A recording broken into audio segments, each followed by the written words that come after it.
How brave of you to call, Celine. Seated on the edge of her bed, Celine Dupont's breath hitched when Javier actually answered her call. Even though he couldn't see her through the phone, she still took the time to curl her hair to perfection and put on her most elegant silk robe to dial him. Controlling her appearance was her desperate attempt to feel composed, though her world was unraveling. Just then, she jumped to speak before he could say more. Javier, I'd like to explain about everything. Feeling clear-headed now that the drugs have left your system? He asked. After your big confession last night, you must be suffering from one hell of an honesty hangover. I imagine telling the truth was a new experience for you. Celine stilled herself and answered. I never lied about how I feel about you, or my intentions toward you. You have to know that everything I did... Javier cut her off. Was for me. Spare me, Celine. I've already heard that song and dance from your father about how everything you two did was for my own good. For the good of Spain, and to ensure the right woman ends up next to me on the throne, blah, blah, blah. She opened her mouth to protest, but nothing came out. Allow me to share some news with you that will save you a lot of time and energy. You can stop all your scheming and plotting. Because very soon, any efforts you make to become Spain's next princess will be completely irrelevant. She gripped the phone tight. What are you talking about? I'm abdicating the crown. Javier's words were met with stunned silence.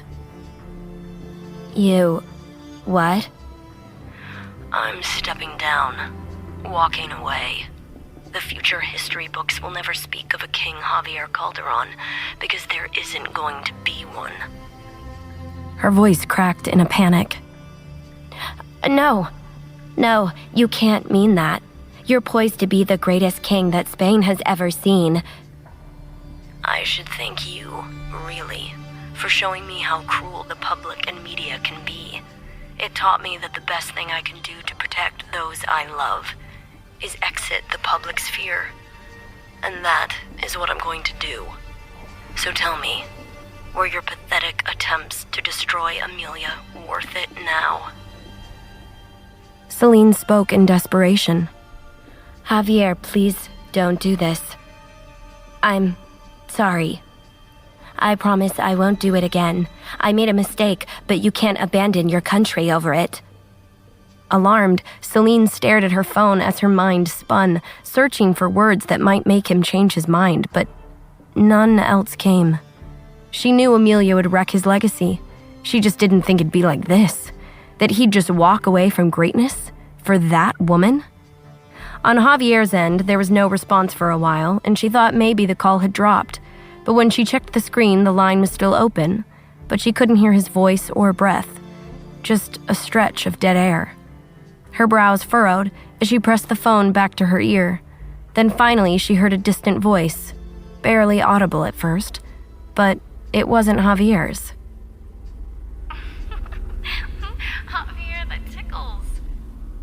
It was a light, feminine voice she recognized, and it was followed by the low, husky sound of the prince's voice. You look good right now. Let's go to bed so you can finish what you started. Celine stiffened, knowing very well what kind of scene was playing out on the other end of the call. She'd never heard him speak in a tone so warm and playful. Never with her. It made a rush of shame and fury collide in her chest as her heart pounded with humiliation. Just then, her rage was interrupted by his return to the call. Celine, we're done here. I have something important to attend to. The phone fell from Celine's hand as her reality swirled with all that just happened on that call. When she looked up, she caught sight of herself in the vanity mirror, and for a moment, she didn't recognize the woman staring back. Her carefully curated image, all of it looked absurd now, like a costume designed for a role she'd never get to play. A wave of anger consumed her all at once, and she rose from the bed. Her eyes fell on her wall of photos of Javier, her shrine, and she stormed right toward it. Her gaze lingered over it all. The candid pictures and the magazine clippings she collected, glossy printouts of Javier shaking hands with diplomats, a tabloid cover of the prince at a gala. She ripped one of the frames off the wall and beamed it at the ground. Then another, then another. Celine then pulled the photos from their shattered frames and ripped them up violently. Her breath turned ragged, chest heaving, and she stared at the picture frames that remained on the wall. She decided they all had to come down. She grabbed her tennis racket in the corner of the room, then swung it mercilessly, knocking down every last photo. She didn't stop until the wall was bare, and her chest ached from how tightly she held in every scream she hadn't allowed herself to make. And still, it wasn't enough. She stood in the middle of the room, the air too still now, the heat of her anger lingering like smoke after a fire.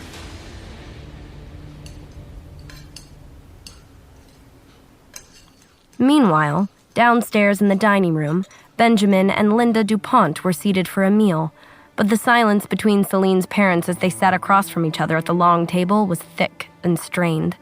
Linda picked at her food, not really eating, as Benjamin pretended to read something on his phone while lost in thought. Then, from upstairs, sounded a loud, jarring crash. They both paused. Benjamin's eyes barely flicked upward, but Linda jumped, fork clinking back on her plate. Another sound echoed from above, a heavy, repeated thud against a wall. Linda's hands fluttered nervously around her lap as she looked toward the ceiling. Oh, what is she doing up there? Benjamin set down his phone, but his expression didn't change. She's venting. It'll pass. Oh, I don't understand how it came to this, Linda said quietly. We were a normal family, competitive, sure, but this obsession of hers with the prince, and the hatred she's carrying over it. Linda shook her head, her voice thinning. I can't stop thinking about what she did to poor Amelia. She drugged her own cousin, Benjamin, then tried to publicly humiliate her. And I still don't understand the spectacle she made of herself with that online confession. I'm deeply worried about her. Benjamin reached for his wine, took a slow sip, and said nothing. Linda's voice dropped even lower. I know your daughter is your world, but she's not right, Benjamin. She's just overstressed, he said flatly. The last few weeks have been high pressure. Linda's eyes didn't leave him. I know you've been hiding things from me. I can feel it. Benjamin's jaw tightened, and he buttered a piece of bread with a little too much force. Everything is under control. Her voice remained calm, but insistent. The last time you acted like this, your company almost collapsed during the defense merger in 2014. You had that same look, the same restlessness, the same distance. He gave her a tight smile that didn't reach his eyes. I said, I have it under control. Just then, the doorbell rang, and Linda and Benjamin both turned as the maid rushed breathlessly into the dining room, wringing her hands nervously.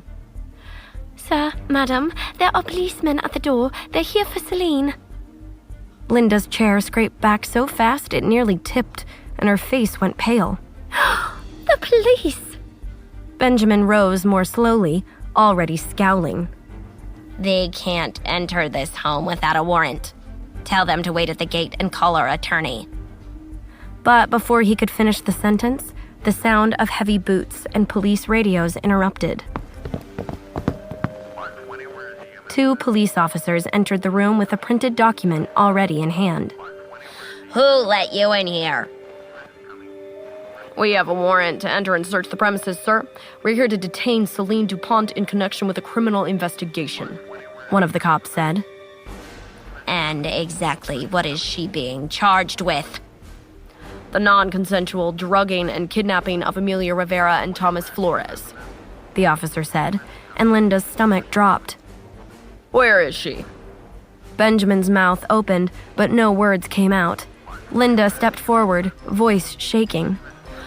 Officers, she's upstairs in her room, I think. She turned to the maid and gestured frantically. Go! Tell her to come down immediately. The maid nodded and darted out. The police moved with measured calm, their presence turning the atmosphere of the house electric. Benjamin remained frozen beside his chair, fists clenched, as Linda stood with both hands over her chest. A minute later, the maid hurried back down.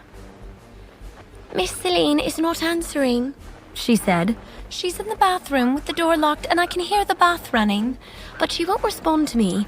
I knocked and shouted and nothing. What do you mean she's not responding? Linda asked, alarmed, before she headed upstairs in a panic. Benjamin and the officers moved quickly, following behind her. Linda reached the door first and knocked. Then knocked again, harder this time with urgency. Celine, she called out. Celine, please open the door. The police are here. They need to speak with you. But there was no reply. Celine, answer us this instant. You're worrying your dad. He then turned and muttered. She probably has her headphones on, he said, hopeful that was the case. Just then, they looked down and realized water was pouring out from beneath the bathroom door and spilling into the hallway, gathering at their feet. Linda gasped. Oh my God, the tub must be overflowing. Celine! One of the officers stepped forward, his voice firm. Everyone get back. Now. I'm kicking the door open. As the officer attempted to kick the door down, Linda's eyes widened with fear as Benjamin stood frozen, staring at the water like it couldn't be real. Then, with one final kick, the door finally gave way and busted open.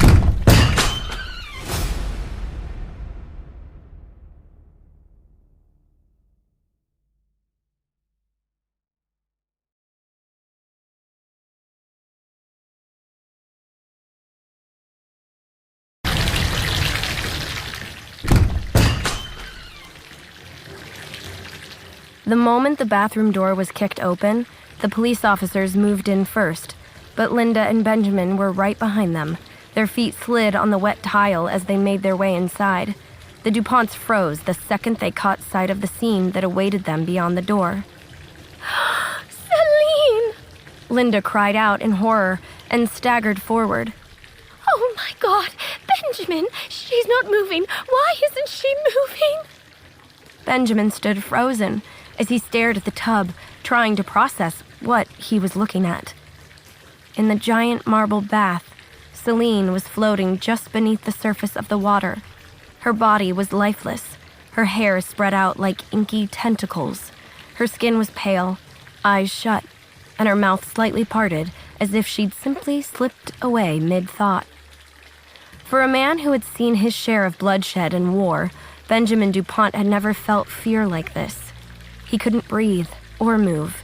Something had broken inside him, a dam of control, and he charged forward, dropping to his knees at the edge of the tub. Celine! No, Celine! He shouted, reaching in and dragging her soaked body into his arms. Water sloshed over the sides and onto the floor, soaking his sleeves. He slapped her cheeks lightly, then harder. Wake up. Darling, please wake up. Her head rolled against his chest, and the policeman shouted, Get her out of the water and lay her flat. We need to begin compressions. Benjamin prayed as he watched the police give her CPR. Come on, come back to us, Celine. Linda couldn't bear to keep watching and turned away, burying her face into a nearby towel as the police officer continued with the compressions.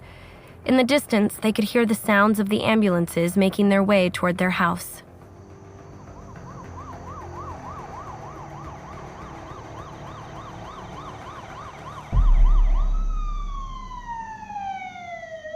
Meanwhile, in their bedroom at the villa, Javier and Amelia were asleep when Javier's phone rang in the middle of the night.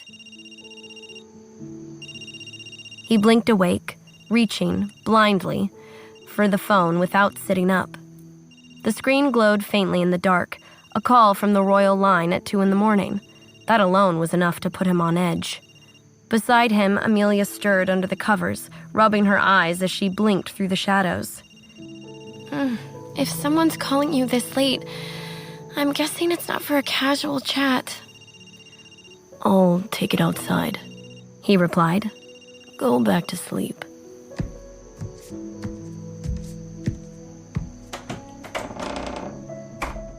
He slipped out to the balcony, voice muffled by the thick pane of glass. But inside, Amelia sat upright, drawing the blanket tighter around her shoulders. Whatever that call was, it wasn't good. She watched him through the sheer curtain. He was pacing now, hand braced against the railing, his posture tense. Whatever he was hearing, it wasn't sitting well. By the time he returned, she was still sitting up, waiting. His face was unreadable. Quiet, distant, but not shocked, just cold. It's Celine. She tried to drown herself, he said. Amelia blinked in surprise. What? The police showed up at her house today to take her into custody. But when they got there, she was in the tub, not breathing.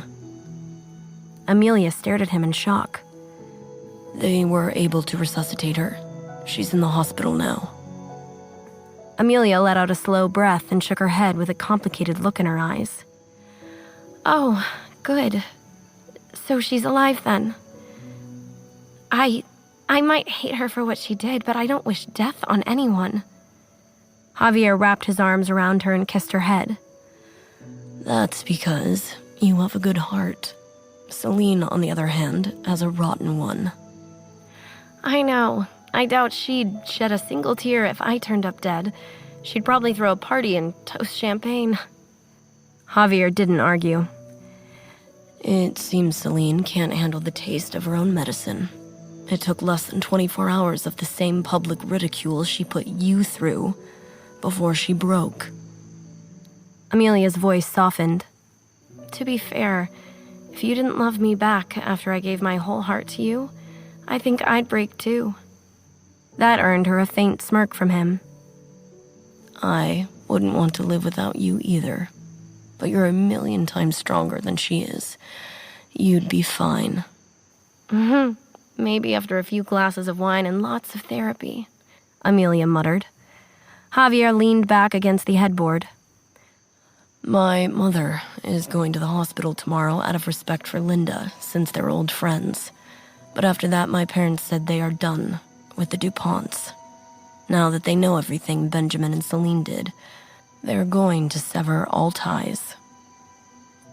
Amelia pulled the blanket tighter across her chest and sank into the pillows. Good. When I told Gabriella what Celine did to me, she was so sad and upset. I felt bad having to be the one to tell her how awful her niece is.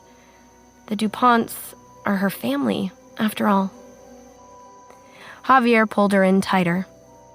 They might be her family, but you're her daughter, and it's clear how much she loves you. I think, when it comes down to it, she'll choose you over them. A few hours later in the morning, Amelia was again awakened by a sudden call.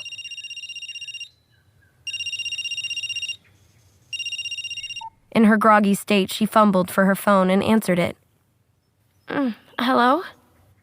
Gabriella's voice came through, calm but with a familiar tightness beneath it. Amelia, I didn't want to text this, It's your father. Louis. He's back in the hospital.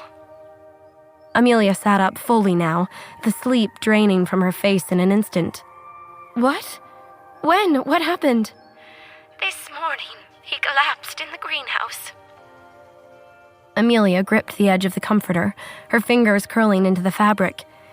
Is he awake? He is, but he's tired, but not scared. I thought you'd want to know. I'll come right away. Gabriella exhaled softly, the weight of everything hanging in the pause that followed.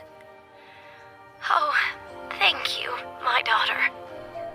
Amelia lowered the phone into her lap, her thoughts already spiraling. She stared at the wall for a long moment, barely blinking. Louis had barely been out of prison a few months, and already he'd been in and out of hospitals more times than she could count. Every step forward seemed to come with 2 steps backward. It wasn't fair. She pulled the blanket away and swung her legs out of bed, her feet brushing against the cold floor. Her heart felt heavy, not just with worry, but with guilt.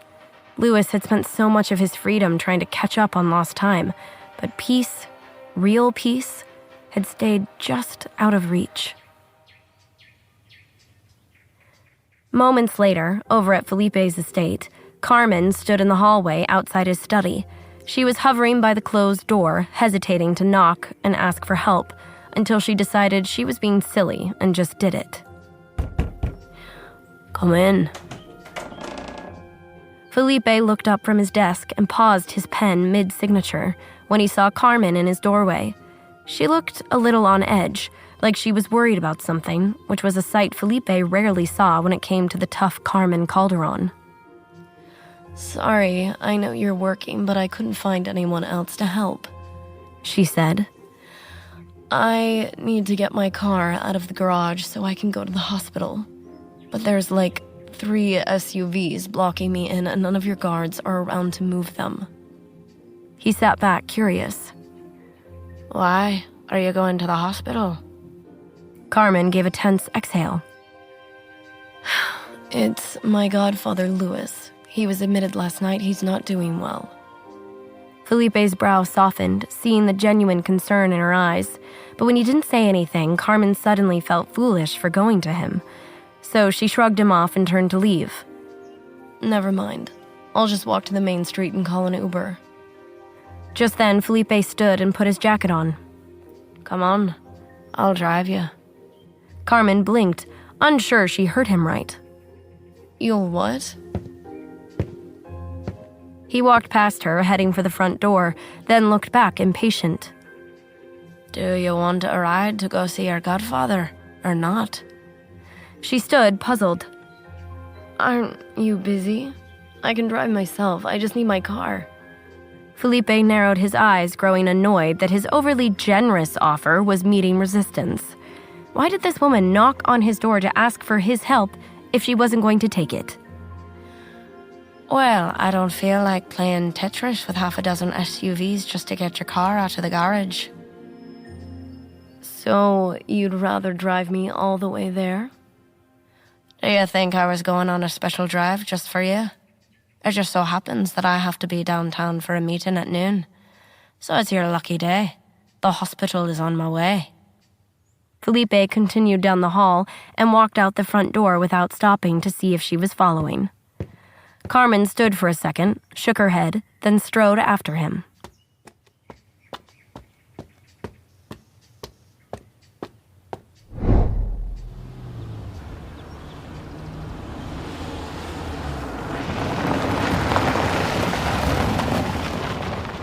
"30 minutes later, Felipe's SUV came to a smooth stop in front of the hospital lobby.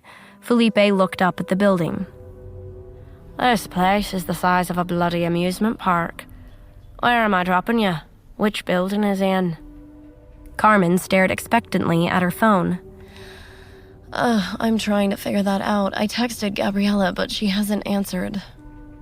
Felipe exhaled, seeming restless. Stay here. I'll go ask the front desk. She blinked at him for a second time today. You're going inside for me. Before answering, he had already opened the car door and stepped out. I have a way about me that gets things done. It's not like I have all day to sit in a parked car with you and play guessing games about where to go. He didn't even wait for her to respond as he strode into the hospital. A small smirk curled up on Carmen's face. Felipe was never the type of man to sit around and wait. He had no chill. But that's something she always liked about him.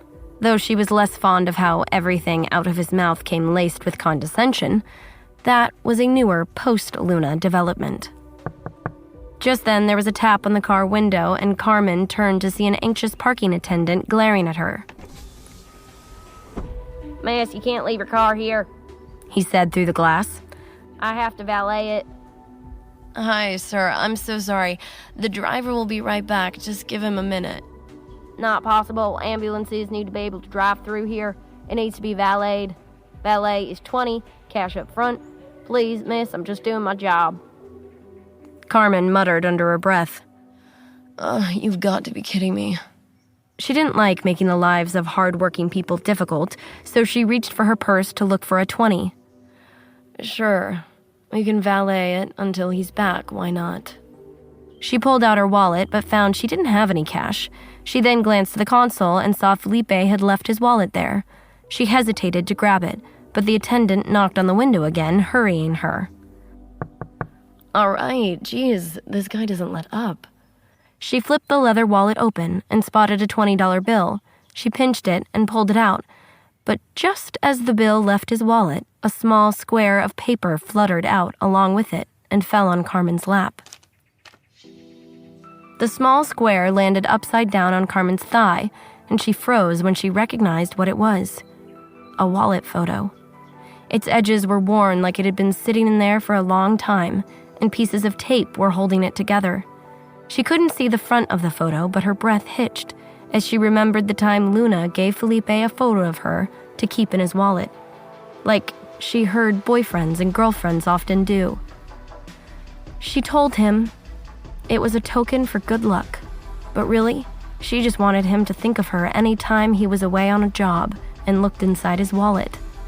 As the photo sat on her lap, face down, she couldn't help but wonder, was this the same photo she gave him years ago?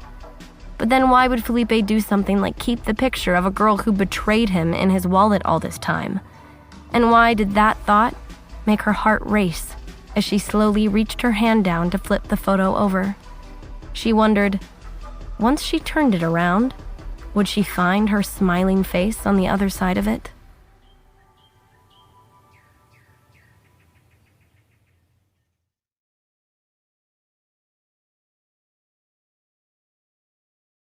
While waiting inside Felipe's car in the hospital driveway, Carmen sat with her fingers hovering above a wallet photo that had fallen onto her lap. She could only see the back side of it, and as she reached out to turn it over, she held her breath as she wondered whether her face would be on the front side of the picture. But just as her fingers touched its corners, her wrist was suddenly grabbed by a strong, angry hand. She looked up to see Felipe reaching in from her open passenger side window. There was an intense but unreadable emotion in his eyes. Explain to me what the hell you think you're doing. I'll step away for a minute, and Agent Carmen goes snooping through my wallet. His voice was sharp and cold. Carmen stiffened, knowing this didn't look great, but she quickly composed herself and answered confidently. I wasn't snooping. If anything, I was robbing you, she said nonchalant. I'm out of cash and I needed a 20 for the valet. The attendant behind you is very dutiful about his job. Felipe studied her with a harsh stare. I promise I was gonna pay you back with interest, as I'm sure you would have insisted. Felipe sneered, then released her wrist and swiftly snatched the photo back before she could see it. He tucked it into his wallet and shoved it into his pocket. I don't like when people touch my things, he snapped. You should know better than that. Just then, the parking attendant hovered behind Felipe, anxious. Miss, the valet fee. Carmen stared pointedly at Felipe. See, I just needed cash because the man was hounding me. You left your car in an ambulance lane. Felipe shot the attendant an icy stare. We won't be paying that. I'm not staying. Intimidated, the attendant didn't argue and shuffled away. Felipe pulled open Carmen's door and waved her out. All right, out you go, princess. The nurse said Lewis is through that entrance. 3rd floor. Carmen turned to get out of the car, then stopped. She hesitated before asking. That photo that fell out of your wallet, I didn't get to see it before you took it back. Was it? You think that was your photo? Felipe cut her off mid-sentence. Don't be delusional, princess.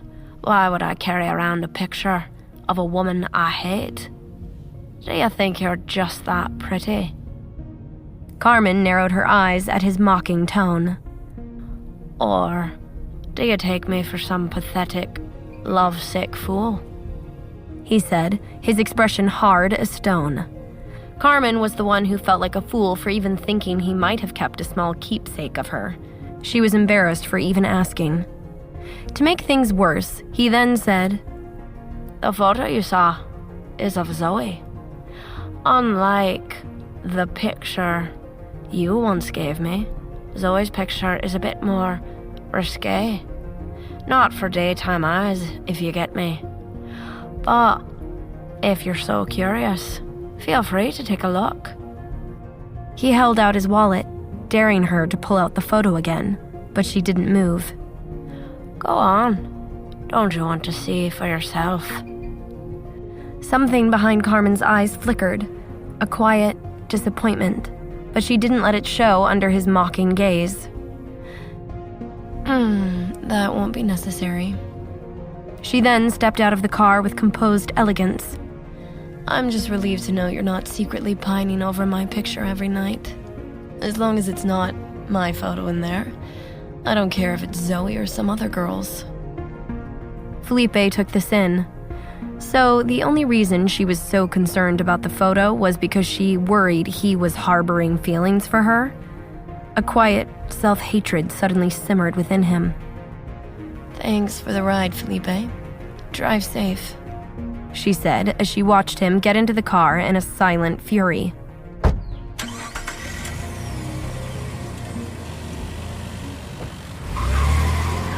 With a sharp press of the gas pedal, the car shot forward like a bullet, and Felipe sped away, leaving Carmen motionless on the sidewalk. She watched as Felipe's car slowly disappeared, and her chest felt tight. Just then, the valet attendant stepped closer and spoke with concern. Miss, you should find a nicer boyfriend, he said gently. That man, he has the eyes of the devil. Carmen looked at the man, amused by his concern. You think? The valet nodded solemnly. I've been doing this job for 6 years. I know his type. You're too kind and pretty to let someone like that ruin your life. Carmen forced a grin, knowing he meant well. The truth was, though Felipe came with a short fuse and prickly attitude, the person most likely to ruin her life was always Carmen herself. Just then, a familiar voice called softly from behind her. Hey, Carmen. She turned to find Amelia standing beneath the overhang with a basket of fruit in one hand and a small bouquet of lilies in the other. Her face was calm, but her eyes carried the same concern as the valet attendant. It was clear she'd witnessed Carmen's exchange with Felipe. Carmen immediately straightened and adopted a casual smile. Amelia, I was just about to grab some flowers from the gift shop, but I see you've already covered that. She nodded toward the bouquet. White lilies, nice choice. Amelia didn't return the smile fully. Thanks. She could sense a heaviness in Carmen's heart and held out a bottle of water. Here, you look a little tense. Want a drink? Carmen hesitated, then grabbed it and took a sip. Amelia then added curiously, I saw you talking to someone out here before. but I didn't want to interrupt. She then delicately asked, That man in the car, was that Nightblade? Carmen exhaled. Yes, it was. She then turned to Amelia. Please don't mention to Javier that you saw him with me. I don't want my brother to worry. He's got enough on his plate, and whatever's going on between me and Felipe is not something I really even know how to explain. Amelia nodded, understanding. Okay, I won't say anything. Thank you. Shall we go in? Meanwhile, as Felipe drove away from the hospital, he was feeling wild inside and suddenly needed to pull off the road that instant.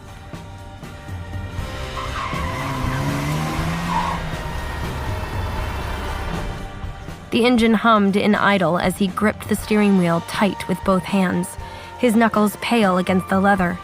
Carmen was no longer in his car, but her outline, her scent, and her voice clung to the cabin like heat that wouldn't clear. He stayed frozen for a long moment, jaw clenched, eyes manic.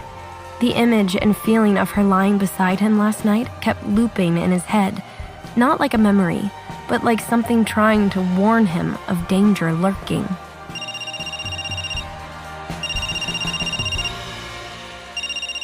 Just then, he was shaken out of his thoughts by the sound of his phone. He grabbed it and answered. What is it, Silas? Silas's voice came over the line, cautious. It's Zoe, Felipe. She wants to know where you went, and, asked me to find out. Felipe's eyes closed, his patience already hanging on by a thread. Silas, do you work for Zoe now? He said, voice sharp. Silas stammered. No, sir, I just thought. You didn't think. That's the problem. His tone dropped colder, cutting through the air. If I wanted Zoe to know where I went, I would have told her. And if she has a question for me, she's a big girl. She can call me herself. And if she would have called me, I would have told her that I'm free to go where I please, without telling anyone, because I am my own man, and I answer to no one. He didn't wait for a reply and ended the call. Felipe leaned back in his seat and exhaled through his nose, his shoulders heavy. The world outside the windshield was blurred and unfocused, just color and motion, as his eyes drifted to his wallet lying on the console. He picked it up slowly, like he was fighting the urge to do something he shouldn't, then flipped it open and reached past the bills until he slid out a small, torn picture, the same one that Carmen had almost seen moments earlier. And he was grateful he'd caught her just in time, because when he gazed down at the front of the photo, there she was, Luna Delgado. It was Carmen's old photo after all. In it, she appeared not as she was now, but as she'd been years ago, when she was just Luna, a tough but sweet and vulnerable girl with bright eyes and a sparkling smile. She looked a little freer in the photo, like she'd caught a laugh frozen in time, her hair windblown. He ran his finger over the pieces of tape that held the photo intact. 7 years ago, when he learned of her betrayal, he tore this photo to shreds. And in a rage, he then went on to destroy everything she'd left behind in his house. Every piece of her he could find. He burned all of her paintings, books, and clothes, thinking that if he got rid of every trace of her, the memory of Luna would vanish in flames as well. But moments later, a panic overcame him and he pathetically taped the wallet photo back together, though it was too late for the things he had burned. He couldn't bring any of that back, just like Luna would never come back. Now, sitting in the car, he held the old photo and stared at her face, now as his thumb brushed over the creases and faded corners. He hadn't let himself look at it in maybe a year, and yet the slippery fucker fell out right onto her lap the second she touched his wallet. Why am I still carrying you with me like a fucking idiot? he muttered under his breath. His voice was raw with resentment, more toward himself than her. If Carmen had seen it, what would she have thought? That he was a pathetic chump? That she could have him back if she really wanted? Felipe shook his head and decided he was smarter, stronger than this. It was time to let go of this reminder of what he lost. He then reached into his back pocket and pulled out a lighter. He held the photo just above the flame, letting it dance right below it. Goodbye, Luna Dove.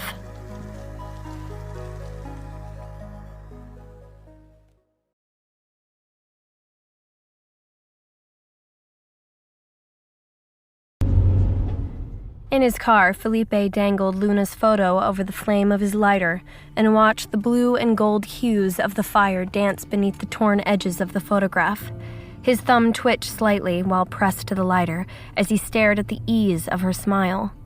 That soft, sweet expression used to have the ability to undo him in seconds. 7 years ago, after he'd ripped up that photo in a rage, he then pathetically taped it back together piece by piece like an idiot, as if he could piece together something that had already been shattered. Luna used to gaze at him like he was her whole world, and she had kissed him like she meant it, but it was all part of her performance. Burn it, you bloody fool. He scolded himself in his mind for not having burned it the night she betrayed him and caused the death of so many of his men. He told himself to burn it now while he had the strength. But a second later, he snapped the lighter shut and threw it onto the passenger seat. He decided it was better off to keep the photo as a reminder of the smile she wore so effortlessly while lying to his face. Let it remind him of the time he was once naive enough to trust a con artist. Let her be the lesson he never forgets, he told himself as he carefully tucked her photo back into his wallet. Meanwhile, in her hospital room, Celine lay pale and silent in the hospital bed, her skin still damp from the oxygen line they'd removed moments earlier. Her hair clung to her temples, and her lips were dry and slightly cracked. The IV drip clicked faintly beside her as her parents sat nearby. Linda's eyes were swollen from worried tears, and Benjamin sat taut with rage. When Celine stirred, blinking slowly against the overhead light, she croaked out one word. Dad. Benjamin was on his feet before she could say anything else, eyes bloodshot and full of something furious and terrified all at once. He stepped forward in a mad haste, hand half raised out of visceral, helpless response. Just then, Linda gasped and gripped his arm, pulling him back down. Benjamin, she cried. Do you want to scare her into another attempt? Is that what you want? He froze mid-motion, jaw clenched, nostrils flaring. His voice dropped into a growl. She scared the hell out of us. I'm sorry. I didn't mean to, Celine said, her throat scratchy. He can hit me if he wants. I deserve it for being stupid. No one is hitting anyone, Linda said firmly, reaching across the bed to hold her daughter's hand. But don't you ever do something as foolish as this again. Do you understand me? Benjamin couldn't sit. He stood again, pacing the side of the room with a kind of energy that wouldn't settle. We almost lost you forever, he snapped. And over what? That bastard of a prince? And some public backlash? Are you really that weak, Celine? Her eyes welled, but she turned her head toward the window, letting her tears slip away unseen. She didn't respond and reached for the glass of water on the tray beside her. But as she reached, the rattle of a handcuff around her wrist made her stop cold. She looked down to find there was a metal band keeping her locked to the rail of the hospital bed. Her expression shifted from confusion to realization. She then turned her gaze slowly to the doorway and saw a uniformed officer standing there, keeping post just beyond the glass. Benjamin saw her reaction and sighed bitterly. They came to the house to arrest you for the drugging incident.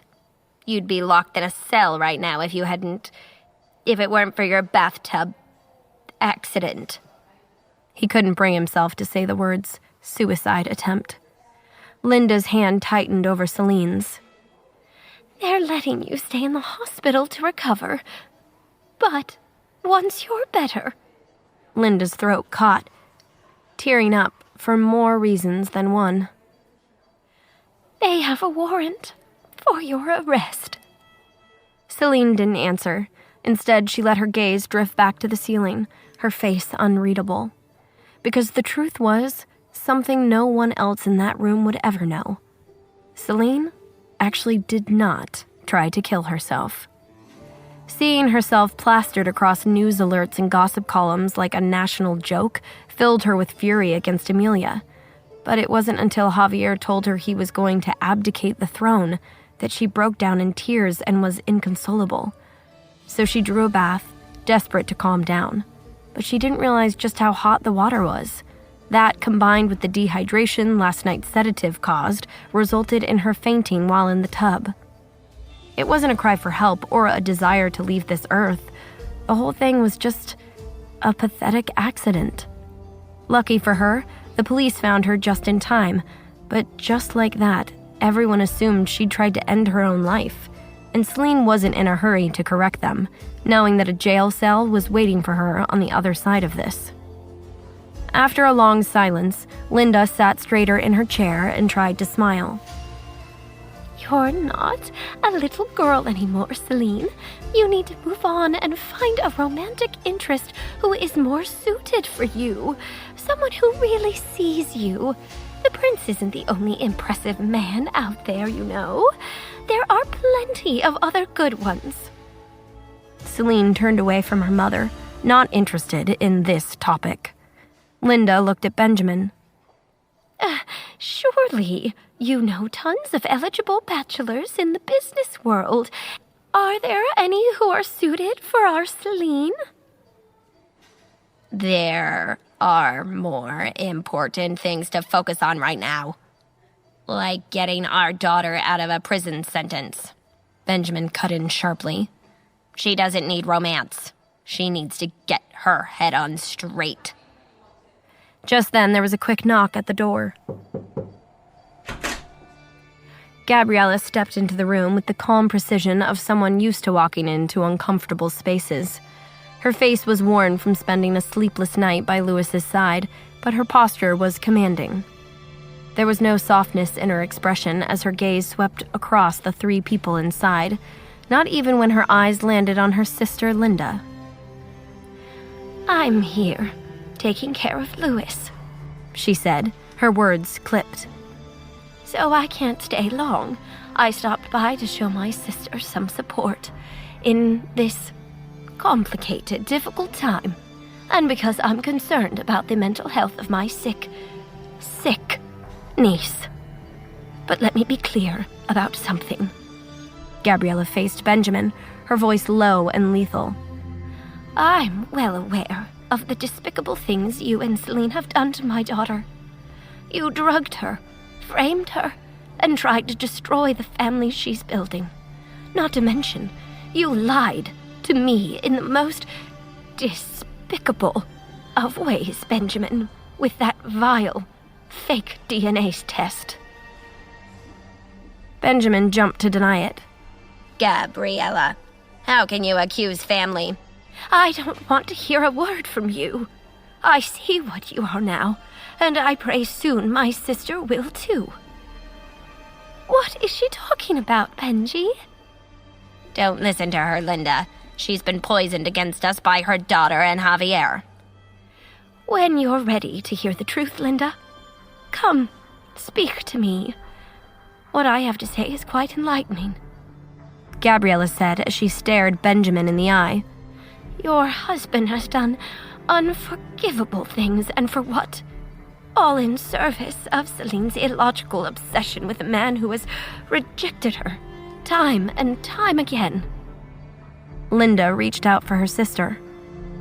Gabby, whatever this is, I'm sorry. Please understand that Celine is having troubles. Her job is very stressful. But Gabriella wasn't in the mood to be swayed. No, I'm not here to pretend everything's fine. Both Benjamin and Celine know better. You know what those fake photos and rumors could do to a woman's life, to her safety. If Amelia wasn't as strong as she is, that could have broken her. Benjamin bristled. And yet, she's fine while my Celine nearly died. Do you really care more for a daughter you've only known for a few months than the niece you've watched grow up? The problem is, Celine hasn't grown up, nor have you. Gabriella snapped. Celine said nothing, only blinked slowly, her lips pressed tight as her wrist shifted against the handcuff with a soft clink. Gabriella turned to Linda, her gaze unwavering and resolute. If you want to keep me in your life, Lindy, I'm afraid you will need to accept two truths. The first is that your daughter needs serious professional psychiatric help. And the other is that your husband is evil and not worthy of you. Linda froze, feeling stuck between two realities. All the while, Celine stayed quiet as the argument swirled around her. Every word from her aunt landed like a slap she didn't have the energy to dodge. Her face remained still, her body curled in the bed, but behind her eyes, a misplaced anger. Hot. She had been played, outmaneuvered, humiliated in front of the entire world, and worse, in front of the man she still believed was hers. Amelia had won the game, and Celine was left with nothing but a hospital gown, a powerful aunt that hates her, and a room full of people talking about her instead of to her. As if sensing her inner turmoil, Gabriella turned her gaze to her niece and spoke clearly. You need to let go of this infatuation, Celine. You need to understand that Javier is in love with Amelia. They have a child together, and he has never wavered in his devotion to her. Not once. Not even when you tried every scheme in the book to tear them apart. There is no future for you and him. And the sooner you make peace with that, the less pain you'll bring to yourself and everyone else. Gabriella leaned forward, her voice softening, but still firm. Can you let him go? Celine swallowed hard, lips parted, but no reply came. Just then, Benjamin stood with clenched, angry fists. That's enough. Can't you see the child's heart is broken? She tried to take her own life. Gabriella's response was quick and unshaken. Oh, foolish man. Just like you to rush to protect your daughter. I am here to protect mine. The room fell into a tense silence, and Gabriella was about to leave when a knock broke the tension in the room. Suddenly, a nurse peeked inside, her voice gentle but alert. The Calderons are here. Should I let them in? Linda stood quickly, her tone hopeful. Is it the king and queen? The nurse shook her head. No, it's the younger ones. Celine's head suddenly snapped up and her spine straightened beneath the sheets. Javier, he came. She thought with foolish hope that the prince must have heard she almost drowned and felt concern and worry for her. Did he care after all? Would this drowning become a blessing that makes him soften and realize his feelings for her? As her brain spun through a delusional romantic spiral, her eyes lit up, and for a brief moment, she looked alive again. She turned to the door in anticipation. Benjamin, on the other hand, stiffened, knowing he was in hot water with the Calderons. Let them in, Linda told the nurse. Celine tucked herself deeper beneath the blanket and shifted into a calculated, tragic, fragile pose, as if Javier might walk through the door and pity her as a damsel who needed saving. Just then, the two Calderons the nurse had announced entered, and the excitement in Celine's heart instantly died. There was no Javier. It was Carmen, accompanied by the last person Celine was expecting or wanting to see there. It was Amelia.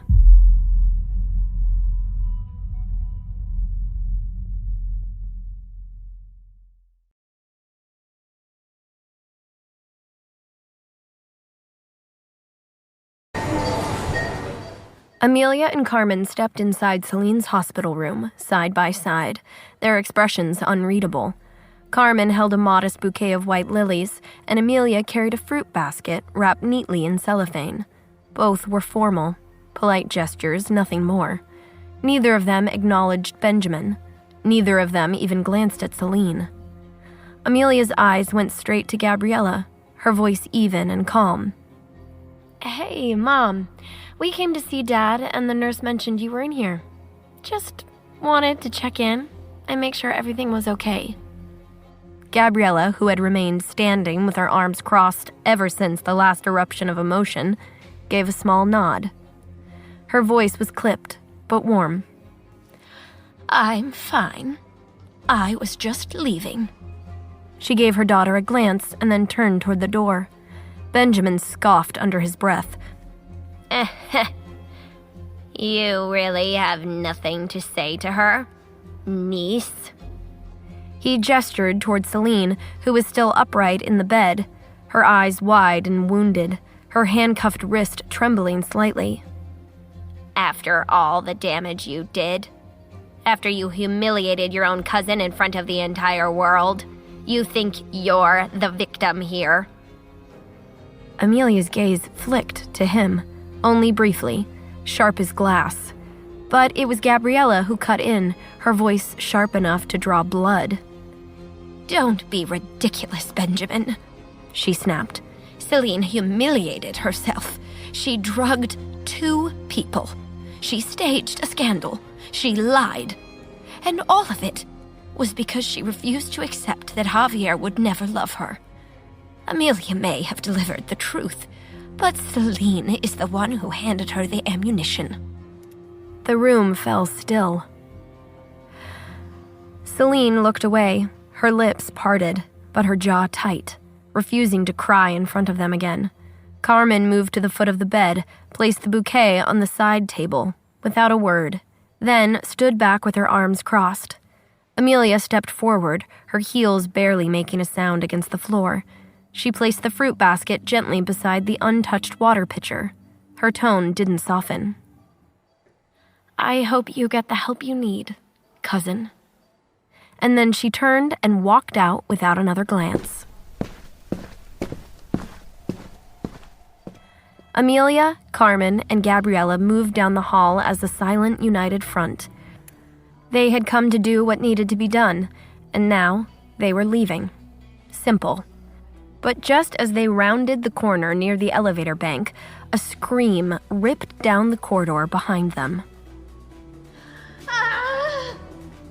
Celine's anger echoed through the hospital as she threw the fruit basket across the room.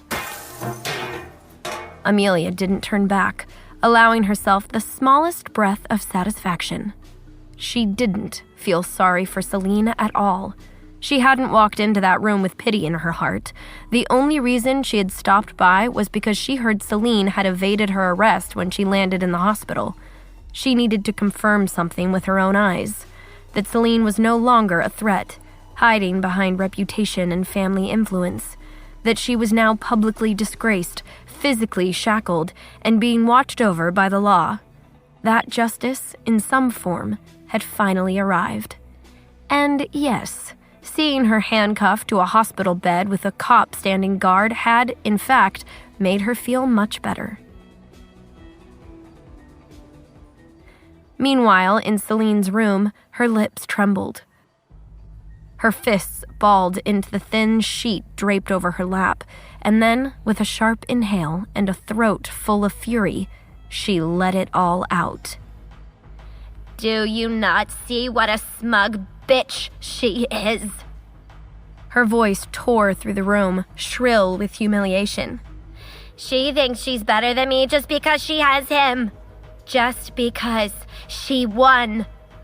Her chest heaved with bitter sobs. Her face flushed as she shouted again. I hate her. Linda flinched like she'd been slapped. Enough, she yelled, the word louder than anything she'd spoken since the entire ordeal began. Her hand flew to her chest like she could calm the thundering inside. Your Aunt Gabriella is right, Celine. You have to stop. You have to let go of this fixation with Javier before it destroys you completely. Celine stared at her, stunned that her mother, her only real ally left, would raise her voice like that. But Linda didn't back down. She shook her head, her eyes swimming. Amelia is not the enemy here. She never was. And if you can't see that, if you keep dragging this family through the mud because you can't move on, then I swear to God, you'll take us all down with you. Her voice cracked at the end. Please, please be reasonable before this tears our entire family apart. And then Linda couldn't take it anymore. She covered her mouth, let out a sharp sob, and rushed out the door. The room fell still again, only this time it felt hollow. Celine stared at the empty doorway, eyes wet, throat tight, her voice reduced to quiet huffs of disbelief. Her mother had left her. But her father hadn't. Benjamin sat down beside her, his hand sliding into hers. He held her fingers in his. When he finally spoke, his voice was controlled, the kind of tone he reserved for negotiations he already intended to win. You don't have to listen to them, he muttered. Amelia is just like her mother, cold and righteous, always looking down her nose at us. Gabriella's been like that since we were kids. She never thought I was good enough to marry Linda, and now her daughter thinks she's better than you, too. Celine looked at him, her face raw and red. But she is better than I am now. Everyone thinks she's perfect. Benjamin's hand tightened around hers. She's not, he said, and she'll pay for what she's done to you.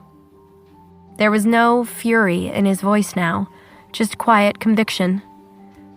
I don't care what it takes. I'll make sure that girl regrets every ounce of pain she's caused my baby. Meanwhile, over at the Spanish consulate, Sebastian had arrived for a meeting that Victor had arranged between him and Javier. The king entered the office expecting a one-on-one. The air shifted the moment he stepped inside. His eyes scanned the room with immediate suspicion. He paused just past the threshold, his expression tightening when he realized there were more faces waiting than he anticipated. Octavio stood near the window, hands neatly clasped behind his back.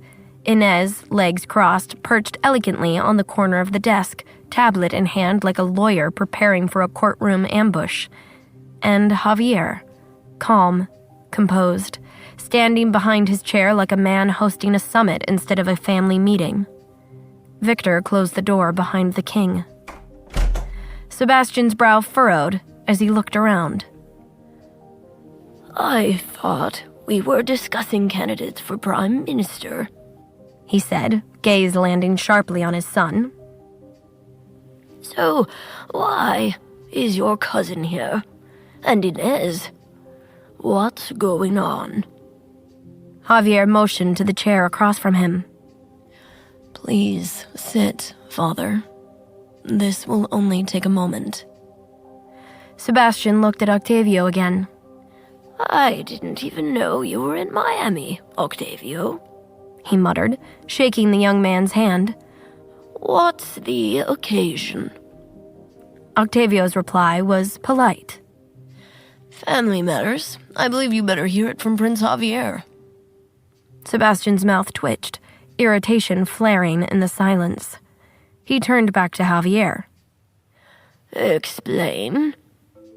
Javier drew a breath, steady and quiet, like someone counting backward from 10 before changing the course of a storm. I asked you here because there's something I need to tell you face to face. After much thought and careful consideration, I've decided it would be best for me, for Amelia, and for Max if I step down from my role as Crown Prince. The words landed like a hammer striking marble. I believe Octavio is the right choice to carry the crown forward, Javier added. He's prepared, he's capable, and he wants it. Sebastian stared at him, unmoving. His face didn't change, but something inside him visibly collapsed. He stood in silence as if the air had thickened around him, making it impossible to form a response. Inez, ever efficient, broke the tension without missing a beat. And I'm here to prepare for the inevitable PR landslide this is going to cause, she said, not even looking up from her tablet. Timing, language, narrative control. I'll keep the press from eating you alive. Or at least get them to nibble somewhere else first. Sebastian's voice cracked faintly. Javier, is all this? Then, gathering strength from the silence, he asked, Are you so willing to give up your legacy and your birthright just because you want to marry that girl? Javier's reply was quiet, certain. Actually, Dad, we're already married. That broke something. Sebastian's jaw clenched, his breath catching in his chest. He looked at his son like he'd just watched a stranger walk in wearing Javier's face. We eloped after Gabriella's banquet, Javier continued. The paperwork's done. A silence settled over the room, dense and breathless. Javier braced himself for a fight, but Sebastian stood still for a few seconds more. Then, without a word, he turned for the door. Javier took a step forward. Father, where are you going? The king's hand paused on the doorframe. His voice came low, quiet but heavy with hurt. This isn't how any of this was meant to go. I don't know where I went so wrong, but I don't recognize my life anymore. And I especially don't recognize you.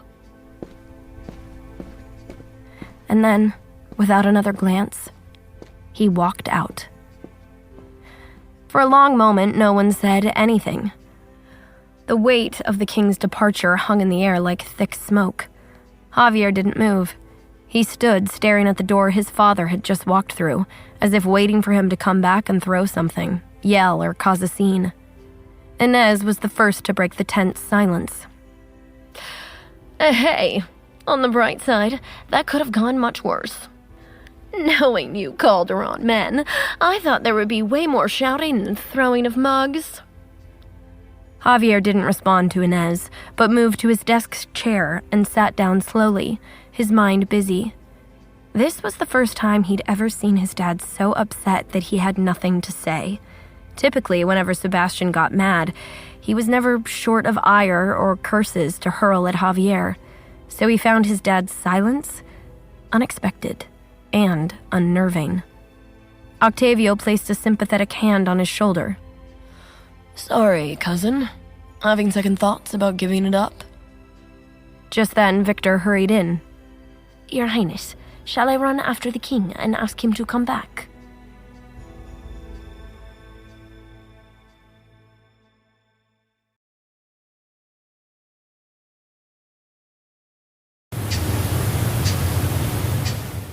Your Highness, shall I run after the king and ask him to come back?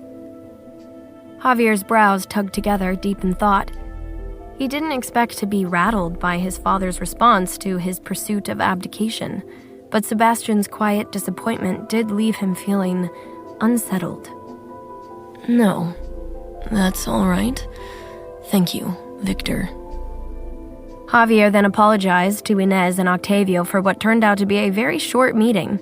The two of them soon exited, leaving the prince alone to stew in his thoughts. He was certain that giving up the throne was the healthiest move he could make to protect Amelia and Max from a lifetime of public scrutiny, pressures, and threats. And he was prepared to do what was best for his family. So why was he left feeling so strange? After a moment, Javier decided he needed two things, a drink and an outsider's perspective. So he reached for his cell phone.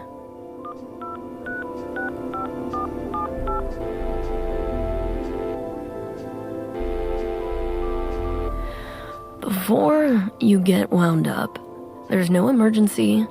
I'm not ill or bleeding, nor do I need you to run any tests on a mystery drug. That's what I like to hear. Does that mean my friend, the prince, is just calling to say, what's up? I'm calling to see if you're free to grab that beer. Ha! Today happens to be my day off. When were you thinking? How's now? Now? I can do now. In under an hour, Manny met Javier at a dim, nondescript bar where they could blend in and sit anonymously in the back. Manny was trying to play it cool, but he was pumped to be out with the prince. They hadn't hung out casually like this since they were in college, so this was a big friendship win for Manny. With a big grin, Manuel brought a couple cold pints of beer to the table. The first round is on me. So, what's new with you, Javi? Javier took a sip of his beer and casually said, Well, I just told the king I intend to relinquish my legacy and birthright as crown prince and walk away from the throne. Manny's eyes went wide. Fuck. That is one hell of a life update.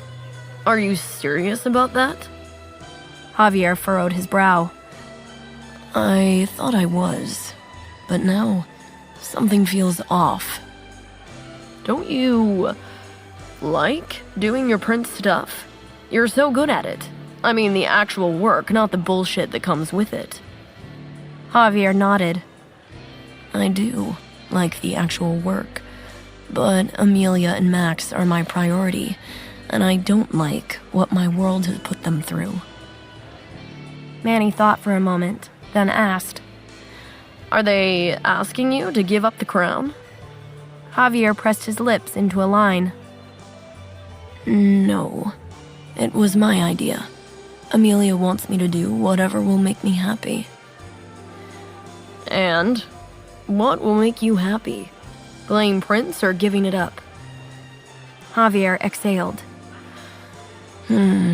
Knowing my family is safe and healthy and free. Manny nodded, taking this in. And are you sure they can't be those things while you're leading a nation? Javier narrowed his eyes, thinking, then raised his glass to his lips and drank, but didn't answer. You know what? I think you just need more time to sit with it and drink beer. You'll know the answer when the time is right. Meanwhile, Amelia was still at the hospital visiting Louis. He seemed on the lethargic side and was missing color in his lips and cheeks. Carmen and Gabriella went to the cafeteria to get a couple sandwiches while Amelia stayed back with her dad. She pulled up a chair next to him and took his hand. Hey, Dad. Talk to me. What's on your mind? I know I've asked you this before, but would you please reconsider moving into the villa? Come live with me, Javier, and Max, so we can take care of you. I hate to think about you living all alone once Gabriella goes back to Madrid. Please. Louis looked into her worried eyes and couldn't stand to say no, because the truth was, it sounded nice to get the chance to spend more time with his new daughter and grandson, along with his favorite godson. He placed his other hand on the back of her hand and smiled softly. All right, Let's do it. I'd love to live where I can see more of you and Max every day. Really? Amelia beamed, not having expected him to agree so readily. Meanwhile, over at Max's school, it was lunchtime. In the cafeteria, Max wove carefully through the noisy maze of tables, balancing his lunch tray in both hands as he searched for a seat. His eyes locked onto a group of girls, the very girls who were once members of the Prince Max fan club before his parents made him dismantle it. He hesitated for a second, then decidedly headed toward them with a hopeful grin.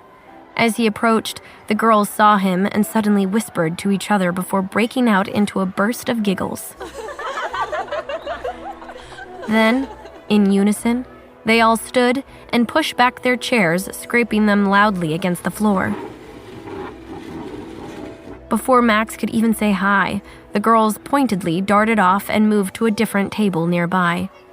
Max stopped and frowned at the empty seats before placing down his tray and sitting at the table alone. But that didn't last long before he heard a bright voice behind him. There you are. Hey, Max. Just then, he heard a familiar, bright, scrappy voice behind him. He turned to see it was Sunny, the girl in the green T-Rex hoodie who cracked his tablet, then tried to pay for it by selling her bag of gumballs. With a toothy smile, she plopped herself down right across from him with all the confidence in the world. Thanks for helping me with my handwriting. The teacher gave me an A+ and a really cool sticker of cheeseburger doing a thumbs up. I'm super good at math if you ever want me to do your math homework for you. Thanks, Sunny, but that's kind of like cheating. Nah, I think it's more like teamwork, she said, proud of herself for that reasoning. Speaking of teamwork, how come you never came online to play Supernova? I looked for you forever in the game. I told you after 9 p.m. is past my bedtime. Sunny shook her head. You missed an epic cyborg battle? Did my first ever triple power blast? Just then, the girls at the next table all looked at Max and Sunny and snickered, which caught Sunny's attention. Why do all those girls run away when you sat down at their table? Do you know them? Max shrugged coolly, pretending he didn't care. They're mad because they were all in my fan club. So I said I would marry them all and make them princesses, but then my parents told me I couldn't. Sunny's nose scrunched up, weirded out.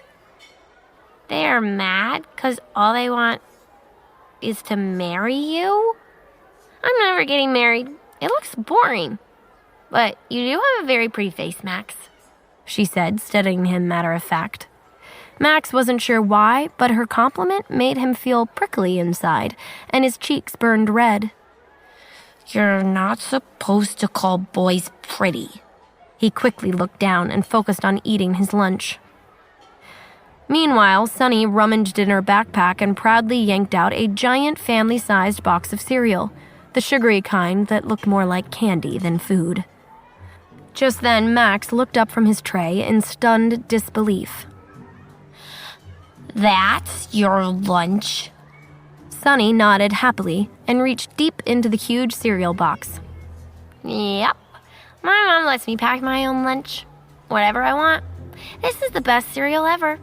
You want some? Max shook his head, dumbfounded. You can't just eat cereal for lunch. Sunny shrugged, unbothered, and dug a handful of cereal straight from the box into her mouth.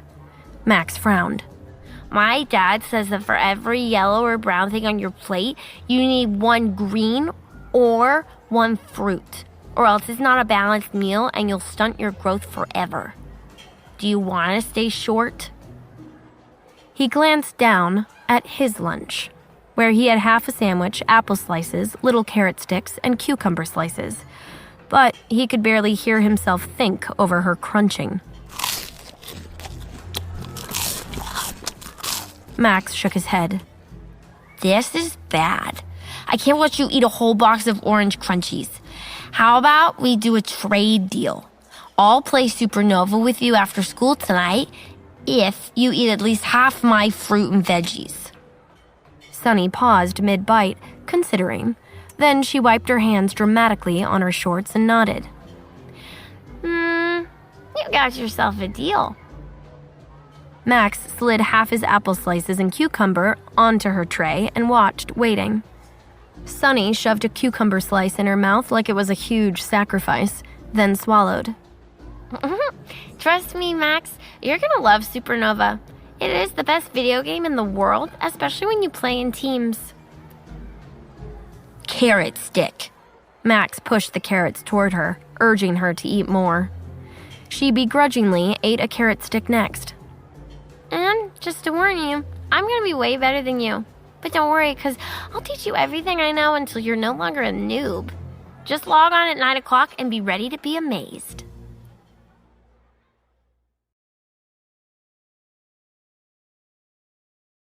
That night, Amelia was awakened from a deep sleep when she felt the mattress dip next to her as Javier climbed into bed. With her eyes still closed, she inhaled deeply and caught the faint but unmistakable scent of beer that clung to him. She turned her head to look at him, and amusement flickered in her sleepy gaze. This is a first. Since when do you come home late smelling like a bar? She teased, her voice low and rough with sleep. Javier gave a soft grunt as he slid beneath the covers beside her. I grabbed a drink with Manny. He tucked his arm around her waist, pulled her against him, and buried his face in the crook of her neck. I needed to blow off some steam after the meeting with my father. Amelia shifted slightly to look at him. Uh-oh, that bad, huh? Did Sebastian flip out the way you expected? Javier was silent for a beat, then shook his head against her shoulder. No, it was worse. He didn't really say anything. He just walked away looking kind of sad. That surprised Amelia as well. She reached for his hand under the blanket and squeezed it gently. He was sad? Maybe. Who knows? I expected him to yell, to call me selfish and say I was ungrateful. But instead, he just sat there, took it, and then he left. I should be happy he didn't throw a teacup at my face, but I don't know. I'm feeling off about it. Amelia studied his face, then pressed her forehead against his. Could it be that the off you're feeling is a bit of guilt? She said gently. Maybe you're feeling guilty for not upholding the family legacy, like you let him down. Javier let out a humorless breath. Yeah. It didn't feel great to watch him walk out. No fight, no lecture, just disappointment. Give him time, she said softly. He just found out today that your future isn't going to look the way he always dreamed it would. It's a lot to process. Javier's mouth pulled into a grim line. It worries me to not know what he's thinking, whether he's somewhere right now already planning schemes to force me to stay. Amelia smiled faintly and reached up to cup his jaw. Then you'll face him again when the time comes, and you'll stand your ground like you always do. He closed his eyes and pulled her closer, tucking her under his chin, like a shield against the weight of the world. You are wise, Mrs. Calderon.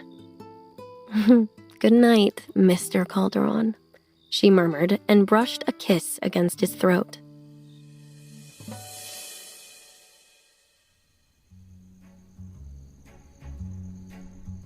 Meanwhile, Max lay in his room under a cozy blanket, wide-eyed, staring up at the ceiling like it was the most boring thing in the universe.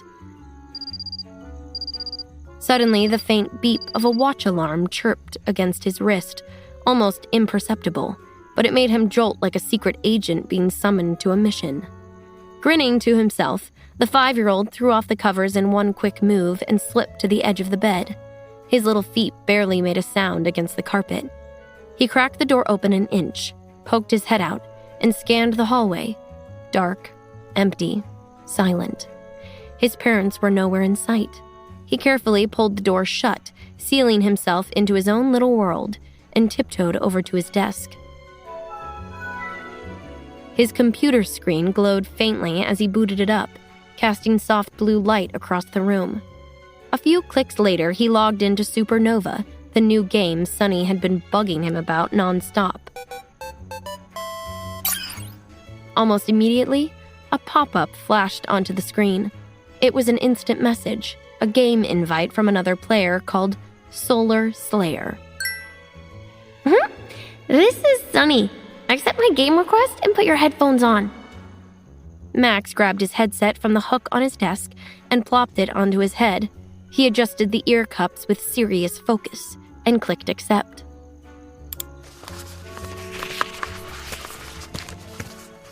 Sunny's voice crackled through his headphones, full of excitement. Finally. Okay, first things first, you gotta choose your gaming handle and pick a character. My in-game name is Solar Slayer, because my character's a knight, and I play as an assassin. Max fiddled with the character menu, overwhelmed by the dozens of animated choices on the screen. I don't know what to pick, he muttered. Pick whatever looks cool, Sunny encouraged, like it was the simplest thing in the world. You can just follow me around for now. I'll protect you until you learn all your moves and powers. He scrolled through a few options, his fingers hovering indecisively, until his eyes landed on an archer with a massive bow and sleek armor that looked way cooler than anything else. This guy. He's got a giant bow. Looks awesome. Perfect. Archers are easy. Stay back and shoot stuff. Also, you still need a name. A game handle. Max frowned, then thought hard with his tongue pressed to the side of his mouth. Then he decisively typed something out.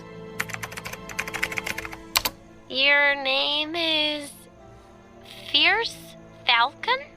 Sunny giggled, full of her bright, silly energy. He wouldn't admit it, but she was starting to grow on him. Max shrugged even though she couldn't see him. Falcons are cool and they fly fast like an arrow.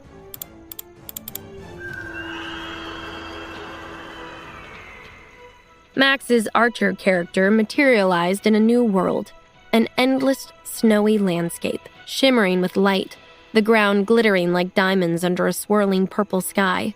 Giant crystal trees loomed in the distance, and in the far-off hills, icy castles floated in midair like magic. He blinked, awe flashing across his face. Whoa. Sunny's voice crackled into his headset. I picked the Ice Kingdom. It's the best one. Max spun his character in a slow circle, trying to take it all in. But before he could even figure out where he was supposed to go, a low, growling sound filled his headphones. He looked up just in time to see a pack of cyber wolves hulking, metallic beasts with red eyes, lopping straight toward him. Sunny? Sunny, what do I do? Max panicked, hammering random keys as his archer fumbled with the bow, arrows flying uselessly into the air. The wolves surrounded him, their jaws clanking open, metal teeth gleaming, and then in a blur of flashing silver, the wolves dropped, one by one.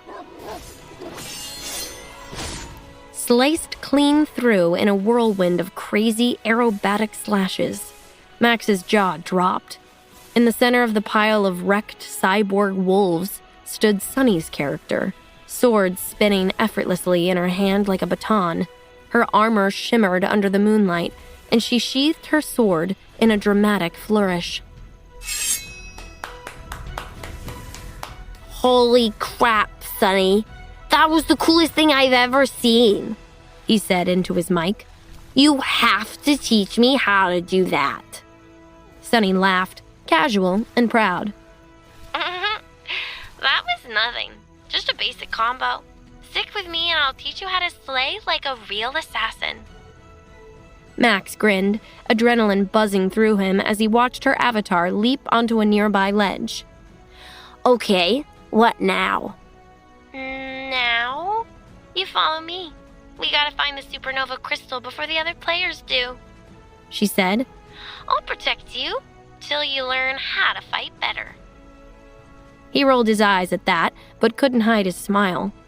Following her, he asked, Hey, do your parents know you stay up late playing games?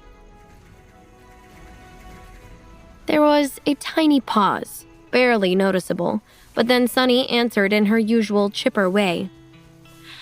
I don't have a dad, just my mom. Max blinked at his screen, slowing down his character a little. Oh. Sunny went on like it was no big deal. My mom's a nurse. She works the night shift, so I stay home alone at bedtime. You're home alone? He asked, surprised. Isn't that scary at night? Nah. It's pretty cool, actually. I can eat cereal for dinner if I want, or watch movies and games all night with nobody to boss me around. She said it like it was the best thing in the world, like it made her luckier than everyone else. But something about it made Max's stomach twist a little. Though Sunny sounded perfectly unbothered by it, it made Max kind of sad to think of the little green dinosaur from school sitting in a house all alone while the world outside just kept turning.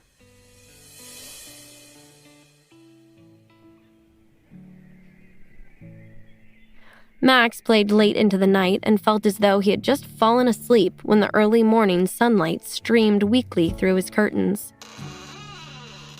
Amelia quietly opened the door and peeked inside. She stepped in carefully, making sure not to wake him too suddenly. His small body was still curled up under the covers, with a messy tuft of hair sticking out from the blankets. She sat down gently on the edge of the bed and nudged him. "Max, time to get up, honey." Usually, he groaned dramatically but popped up pretty quickly once she ruffled his hair or teased him about missing breakfast. Today, though, he barely stirred. He let out a low, muffled whine and burrowed deeper under the covers like he could disappear completely. Amelia frowned and leaned closer, smoothing her hand over his forehead. His skin wasn't hot. There was no fever, but his whole body seemed heavy, weighed down by exhaustion. "Hey, you sleepyhead," she said more softly. "Are you feeling sick? Your forehead's fine, but you look wiped out."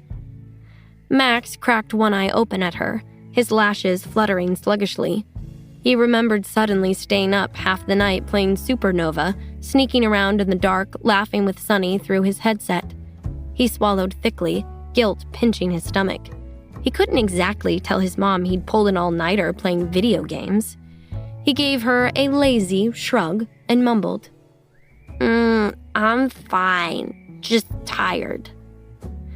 Amelia didn't look convinced. She brushed his hair back, studying him closely. If you're starting to feel worse, you're staying home today," she said firmly. Before Max could summon the energy to argue, a knock came at the open door. Mr. Grant appeared wearing his usual crisp uniform, but his face carried a slightly more serious note than usual. He cleared his throat lightly. "Mrs. Calderon," he said, "you have visitors." Amelia blinked, already half rising from the bed. "Visitors? This early? Who?" "The king and queen, ma'am." She froze mid-motion, her hand still resting lightly on Max's blanket. Mr. Grant continued. "They said they're aware Mr. Calderon isn't home. They specifically asked to see you." Amelia's heart skipped a beat. She stood there for a second longer, caught between 100 different impulses. Straighten her clothes, check her hair, hide under the bed. None of them seemed very useful. I'll be right there," she said finally, her voice even but her stomach twisting itself into a knot. Mr. Grant dipped his head respectfully and disappeared back down the hall. Amelia took a deep breath and wondered what this surprise visit could be about. Were they upset to learn Javier wanted to abdicate the throne? Had they come by to blame her for it? Or, like Victor, did they want her to convince him to stay?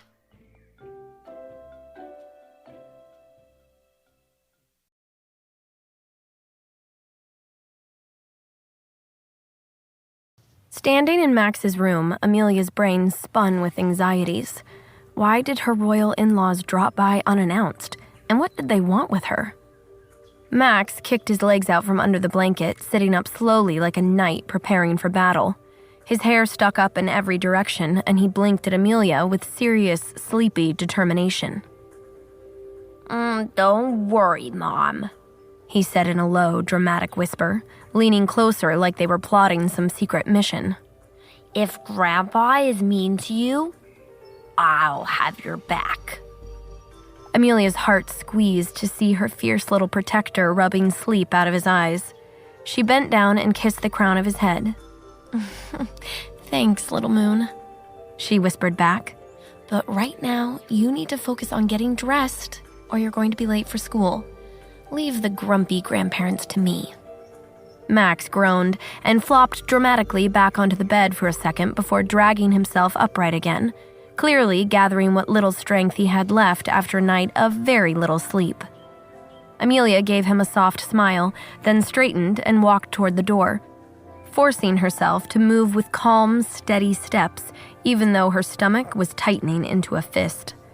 As she pulled the door closed behind her, her mind raced. Why were the king and queen really here? Was this about Javier's abdication?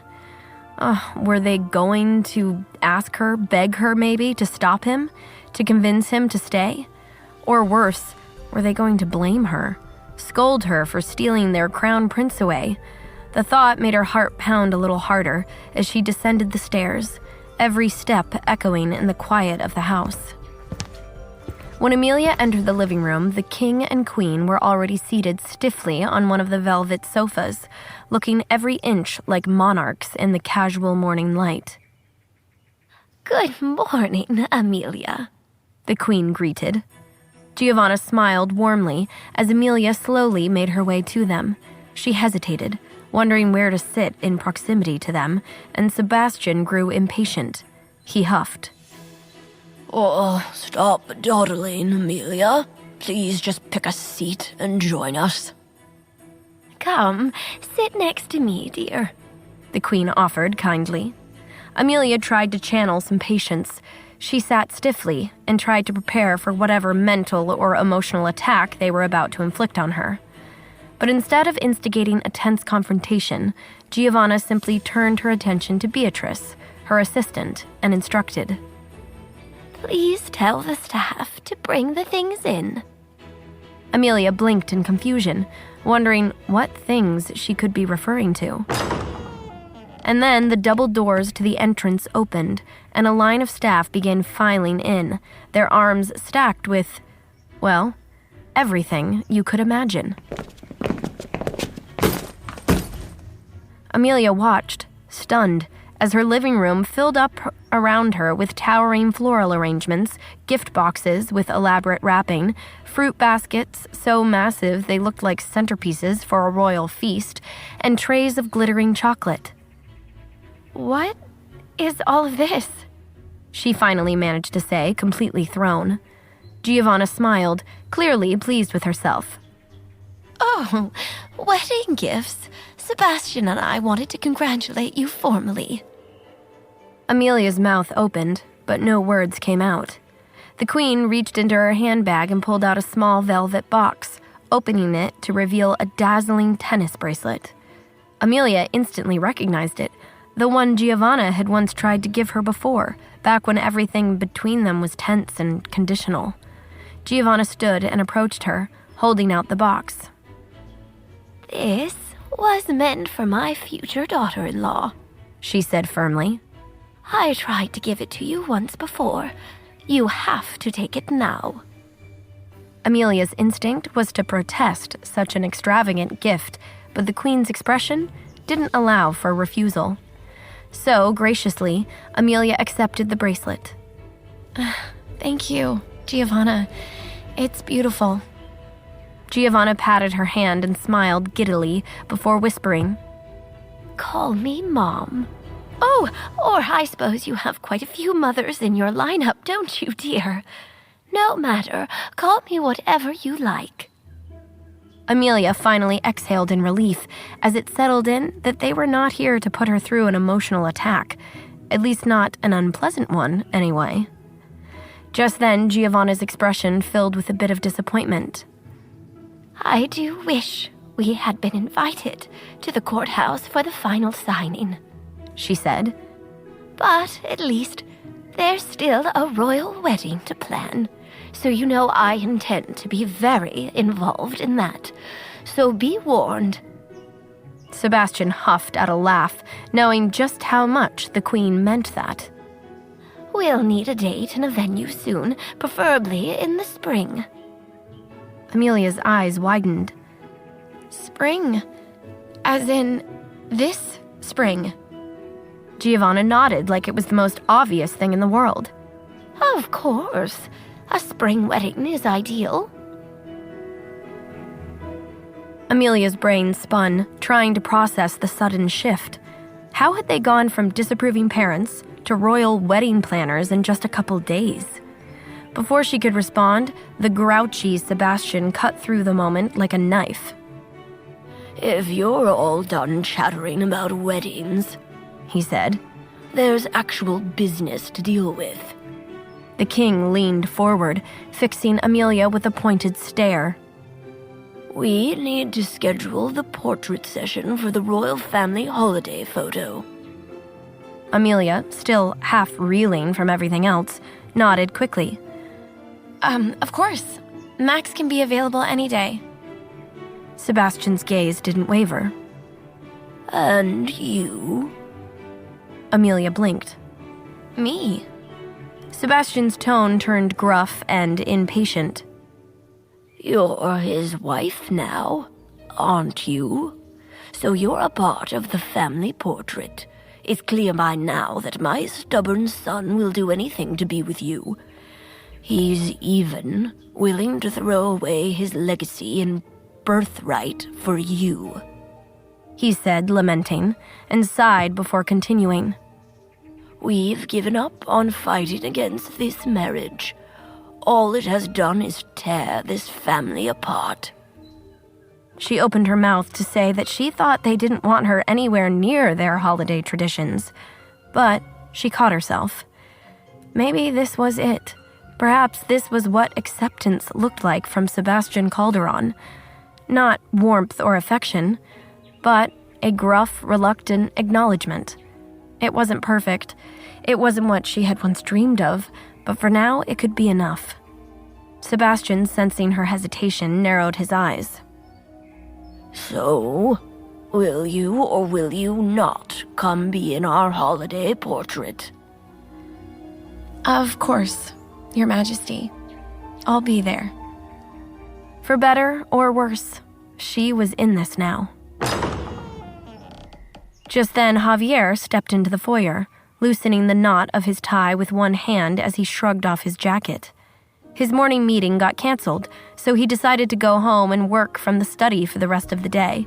He looked up and immediately stopped short at the sight in front of him. His dark brows furrowed in confusion as he took in the scene. The living room, bursting at the seams with floral arrangements, towering gift baskets, and so many wrapped boxes it looked like Christmas had come early.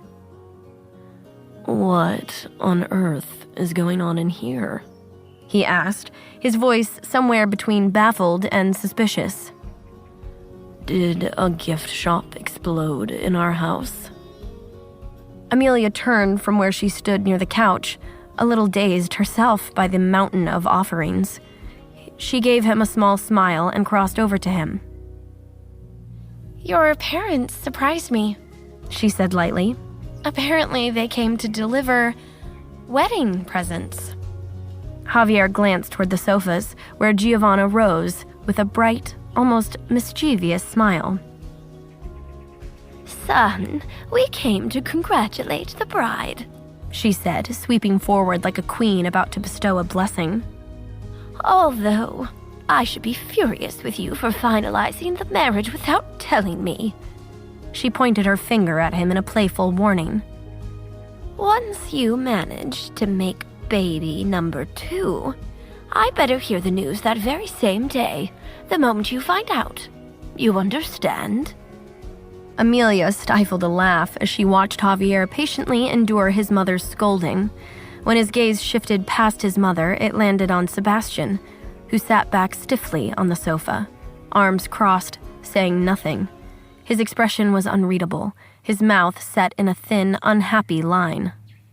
Javier's posture shifted immediately, his mood cooling as he studied his father. "Can I have a word with you?" he asked quietly, addressing Sebastian. His tone wasn't hostile, but it left no room for argument either. Sebastian gave a small nod, rising from his seat with the slow, heavy movements of a man carrying too much weight.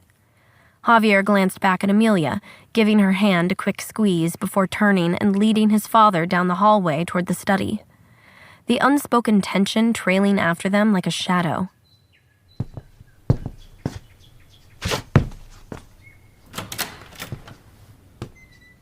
The father and son entered Javier's study, the door shut quietly behind them, muffling the buzz of the living room. The prince gestured toward the pair of leather armchairs by the fireplace, but Sebastian didn't move toward them. He crossed the room instead, his pace slow and heavy, until he stood at the tall window, staring out into the bright mid-morning sky. Javier watched him for a moment, unsure whether to speak. Finally, he crossed the room too, not too close, giving his father space.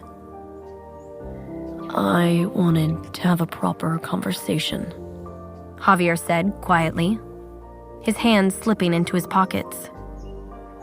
"About my abdication, about everything yesterday. You left before we could really talk." He waited, expecting at least a grunt or a sharp retort. But Sebastian just kept staring through the glass, his shoulders tense, his back rigid. Concern prickled up Javier's spine. He stepped a little closer, keeping his voice low. "Dad, is something wrong?" For a moment, the king didn't respond, and then he let out a grave, heavy breath before saying, "Oh, yes. Everything is wrong." Javier froze, caught off guard by the rawness in his tone. Before he could think of how to respond, Sebastian turned slightly, his profile etched with something Javier had never seen so openly on his father's face before. Regret. Sebastian's jaw tensed as he breathed in and struggled to get out the words he wanted to say next. "I am sorry, Javier." Javier was taken aback. For a beat, he thought he'd misheard. In all the years of battles, arguments, cold silences, and bitter compromises between them, never once had those words from his father's lips. "You're sorry?" Javier repeated, disbelief. "And what are you sorry for?" Sebastian finally turned fully toward him, and the look on his face was devastating, stripped of all the arrogance, all the pride, just a man staring at his son with eyes full of guilt. "All of it," Sebastian said hoarsely. "Do you think you could ever find it in you to forgive me?"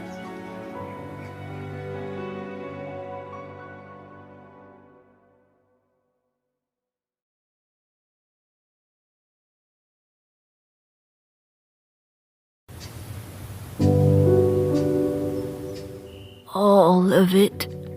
Do you think you could ever find it in you to forgive me?" The words hung between the king and the prince, thick and heavy, like smoke that refused to clear.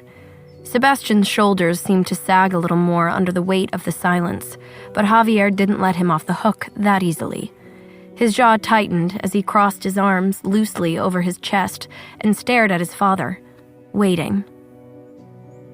"If you really want forgiveness," Javier said at last, his voice low but steady, "you're going to have to be a bit more specific about what you're apologizing for."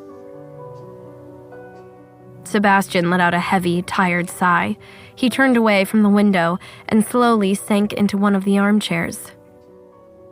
"I've been so stubborn and foolish for so long," he said, his voice raw, cracking at the edges. "I'm not even sure where to start." He rubbed his hands together slowly, as if he could scrub the years of mistakes off his skin. "I hid your own son from you," Sebastian said, meeting Javier's gaze without flinching. "I kept the truth from you. About Max, about everything. I robbed you, and all of us, of his first 5 years. Javier's mouth twisted, and he let out a sharp, humorless breath. 6, if you include the pregnancy.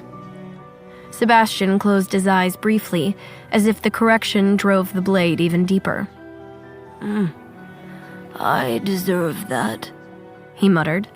Then, after a beat, he continued, quieter but no less sincere. "I'm sorry for how I treated Amelia. I doubted her, cursed her, undermined you both at every turn, thinking I was protecting you, when all I did was drive you away. I saw her as a threat and ignored the obvious. You love her. She makes you happy." He exhaled slowly, the confession seeming to strip him bare, leaving no armor behind. "In the end, I was always wrong. I made myself the monster in your lives, the one you had to fight against, and that's not who I ever wanted to be." Sebastian leaned forward, his elbows resting heavily on his knees, his hands clasped tightly together. He stared down at the rich pattern of the rug for a moment, gathering the words that still seemed reluctant to leave him. When he spoke again, his voice was low but steady, worn thin by regret. "Although I don't want you to abdicate, watching you make this decision made me realize something I should have seen long ago." He lifted his eyes to meet Javier's, and there was something raw and vulnerable in them. "I raised a son who is a greater man than I have ever been." Javier held his breath for a second, but he didn't speak, and let his father, for once, have the full weight of the moment. Sebastian pressed on, his voice thickening. "You were willing to do something I never had the strength to do. Put the well-being of your family before the crown, before duty, before expectation. I clung to the throne, to tradition, to legacy, even when it cost me the people I loved. But you..." He gave a small, broken laugh, shaking his head. "Oh, you are a true family man, Javier. And for that I am proud."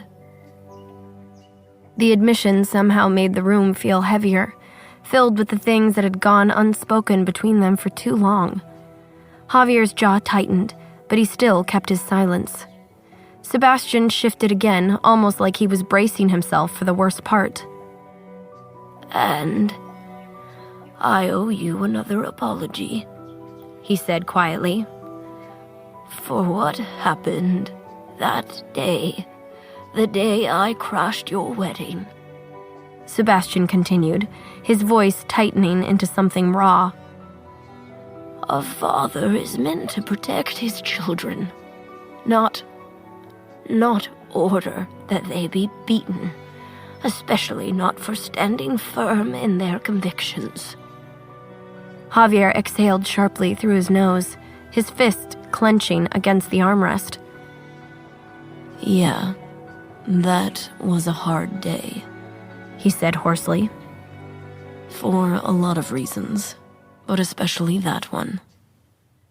Sebastian's throat bobbed as he swallowed hard. He looked down again, unable to hold his son's gaze any longer. "I'm sorry. I've regretted it every single day since." Sebastian sat back in his chair, letting out a low, worn-out breath. For a moment, it seemed like he might leave the conversation there, hanging in the fragile space between apology and forgiveness. But then he gave Javier a look, half gruff, half reluctant, the kind of look only a Calderon could pull off after baring his soul. "But don't go thinking I'm not furious about this abdication business," Sebastian said, a dry bite creeping back into his voice. Javier let out a quiet laugh under his breath, shaking his head. "I wouldn't expect anything less," he said, his tone lighter but still heavy with meaning. The prince leaned forward slightly, as if ready to launch into an explanation about why he was pursuing this, about Max, about Amelia, about the kind of life he wanted to build without the crown's weight crushing them all. But before he could get more than a few words out, Sebastian lifted a hand, stopping him. "I don't want to argue about it," his father said, and it wasn't the sharp bark of an order. It was almost weary, almost resigned. He continued, voice thick with emotion he barely kept reined in. "I know that it's my fault for acting the way I did, for making this family feel more like a battlefield than a home. I can see why you'd want out, why you'd want something different, something better." He paused, gathering himself, then locked eyes with Javier, steady and sure. "I just want you to really, truly think it through before you make it final," Sebastian said. "Because despite everything, despite all the years we've spent at each other's throats, I still can't imagine any other man who would make a greater king than you." The words hit harder than Sebastian probably realized. There was no anger behind them, no manipulation, just the blunt, battered truth of a father who, for once, was speaking not out of pride or control, but pure love. Javier swallowed hard, feeling something sharp lodge in his chest. He nodded, his voice rough, when he finally managed to speak. "Thank you," he said simply. No grand declarations, no dramatic reconciliations, just two stubborn, damaged men, father and son, finally meeting in the middle for once in their lives.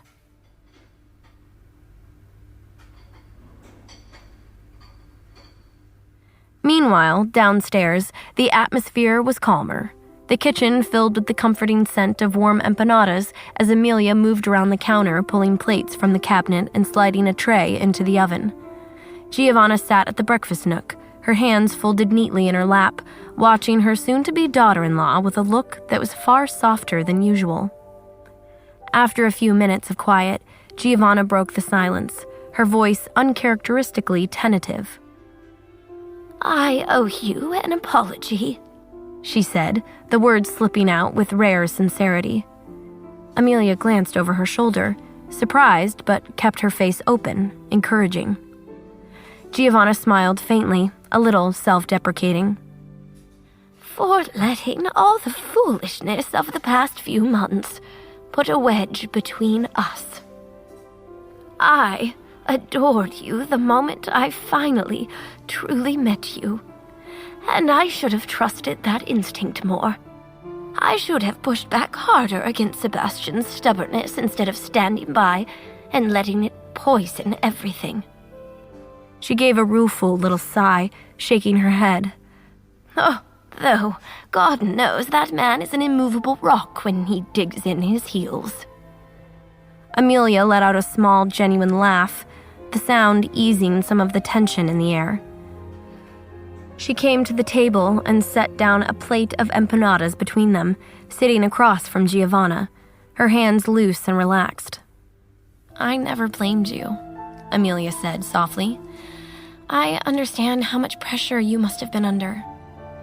Giovanna reached across the table and squeezed Amelia's hand, her eyes glistening with unshed emotion.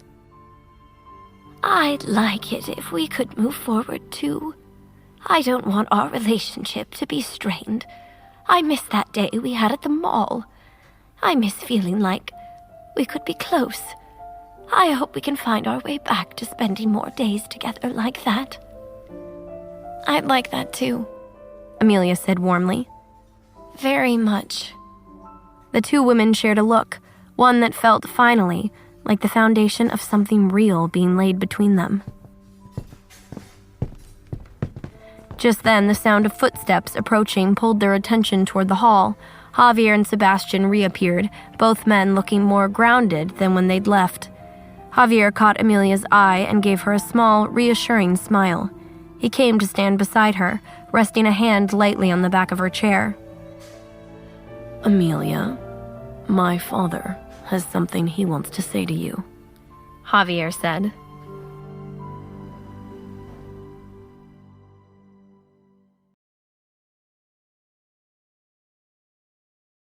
Amelia, my father has something he wants to say to you, Javier said.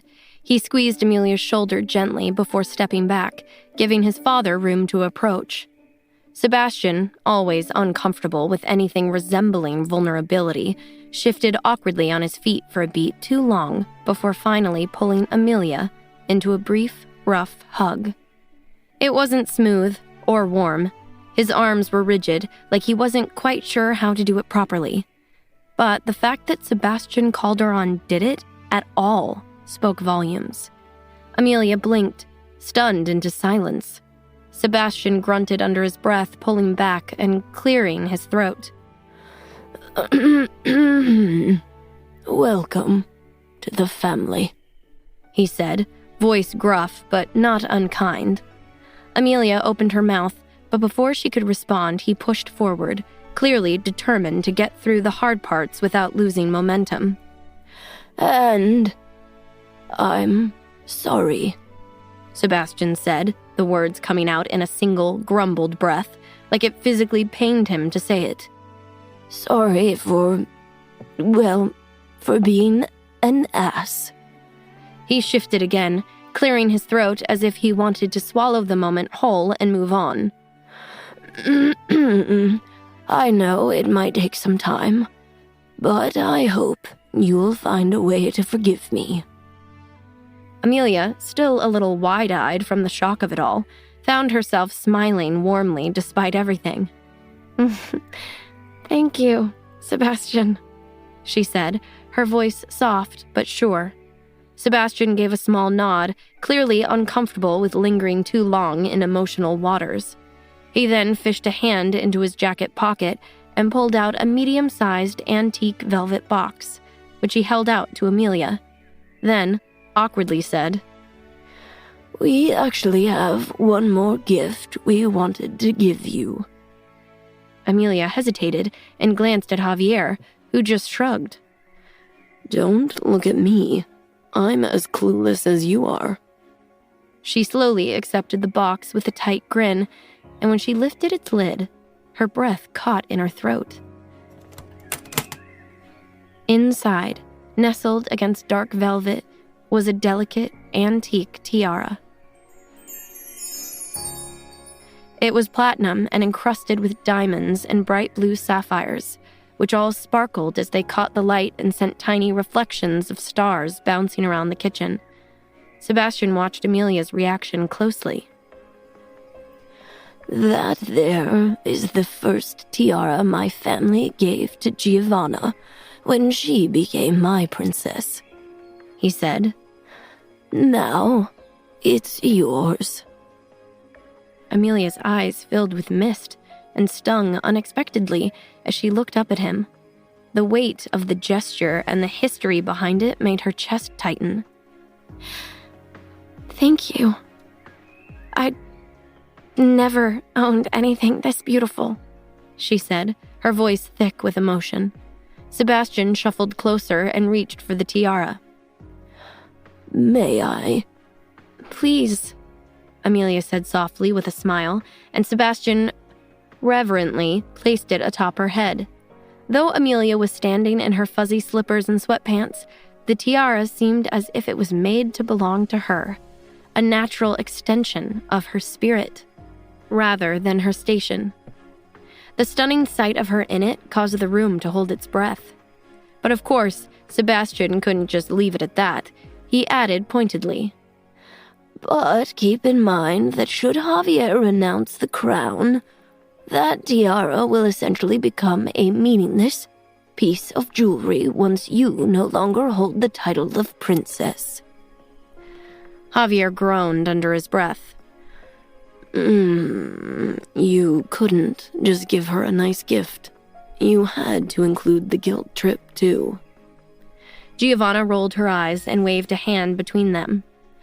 Not now, you two, she said firmly. Let us enjoy one lovely family moment for crying out loud. Sebastian muttered under his breath. It would be lovelier if someone weren't about to throw away a kingdom.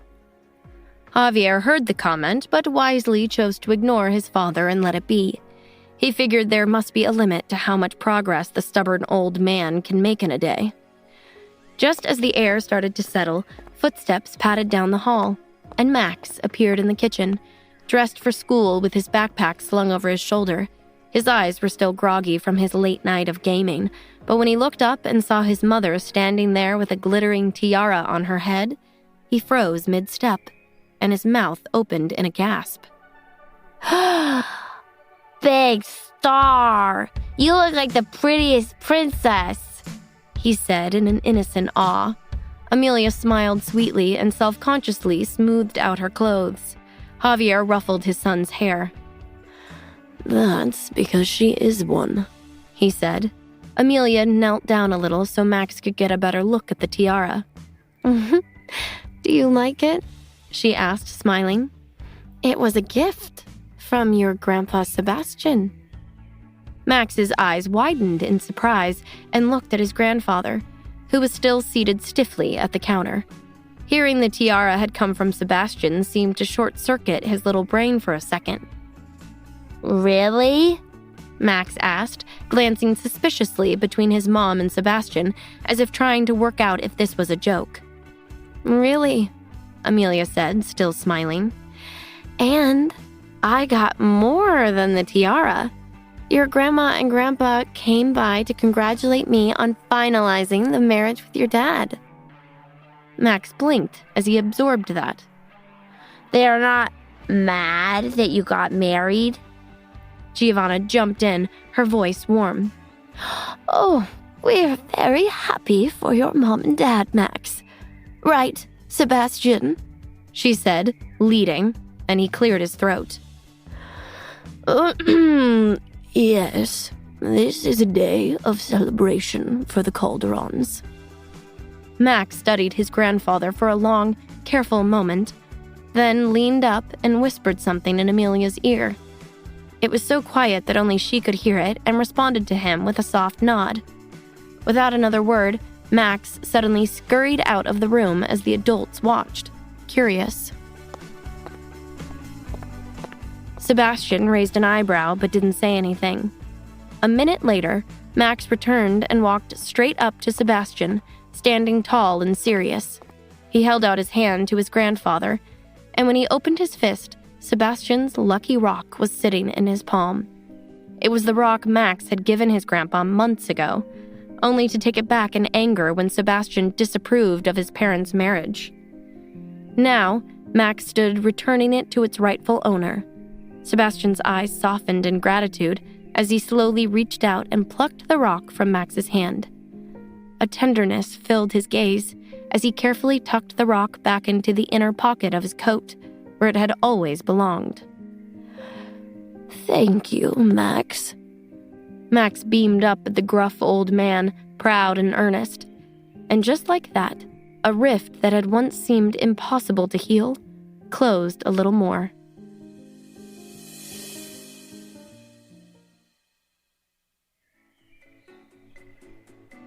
After that, Amelia and Javier walked their guests to the door. A fresh breeze sneaked through the open entranceway as Giovanna, still in high spirits, slowed just before stepping outside. She turned back toward Amelia, eyes sparkling with excitement, the same kind of energy she'd probably had when she was planning her own royal wedding decades ago. "Now, listen," Giovanna said, barely able to contain herself. "If we want to pull this off by spring, and of course we do, because a spring wedding is simply the most romantic, we need to get to work. Immediately." Amelia smiled, trying not to look daunted, but Giovanna was already sweeping on, ticking off thoughts faster than Amelia could blink. "We'll need regular meetings," Giovanna insisted. "At least twice a week, minimum. Several hours each session. I'll arrange for the royal dressmaker to fly in from Spain. I'll text him as soon as we get back in the car. We'll need your measurements taken as soon as possible so he can start sketching." Amelia was already feeling a little dizzy as the Queen's words tumbled out like an avalanche. Giovanna's hands fluttered midair, outlining some invisible blueprint. "And we'll have to start discussing the guest list, the invitations, the menu tasting, the floral arrangements. Oh, and the tiara. You must be professionally styled to match the piece. It's far too elevated to sit atop a basic updo." Wait. Amelia finally interrupted, lifting her hands a little, laughing breathlessly. "Giovanna, I love that you're excited, but I'm also starting my business, remember? Speak in Harmony is supposed to launch this year. I'm not sure how much free time I'll have for full-time wedding planning." She offered the Queen a helpless smile. "Maybe we should aim for a date a little further out." Giovanna placed a hand dramatically over her heart, like Amelia had just wounded her. "After all the headaches and gray hairs you two gave us with your rebellions," Giovanna teased, "and now that we're finally ready to support this marriage, you want to play hard to get with the wedding date?" Amelia laughed under her breath, casting a pleading look at Javier, who merely shot her a smirk that said, "You're on your own, love." "Do you want this wedding or not?" Giovanna said, with mock offense, sweeping past her with a final pat on Amelia's shoulder. Sebastian remained quiet, knowing his wife would be a force to be reckoned with in the wedding planning process. With a sharp nod, he opened the door and the royal couple finally exited the villa. The soft click of the door behind them left Amelia and Javier alone in a peaceful hush. Amelia leaned into Javier's side, groaning under her breath. "Twice a week, minimum." Javier chuckled, slinging his arm around her shoulders and kissing the side of her head. "One battle ends, and the next begins. Wishing you the best of luck with your mother-in-law." Amelia shook her head, wondering what she had gotten herself into with this nutty royal family.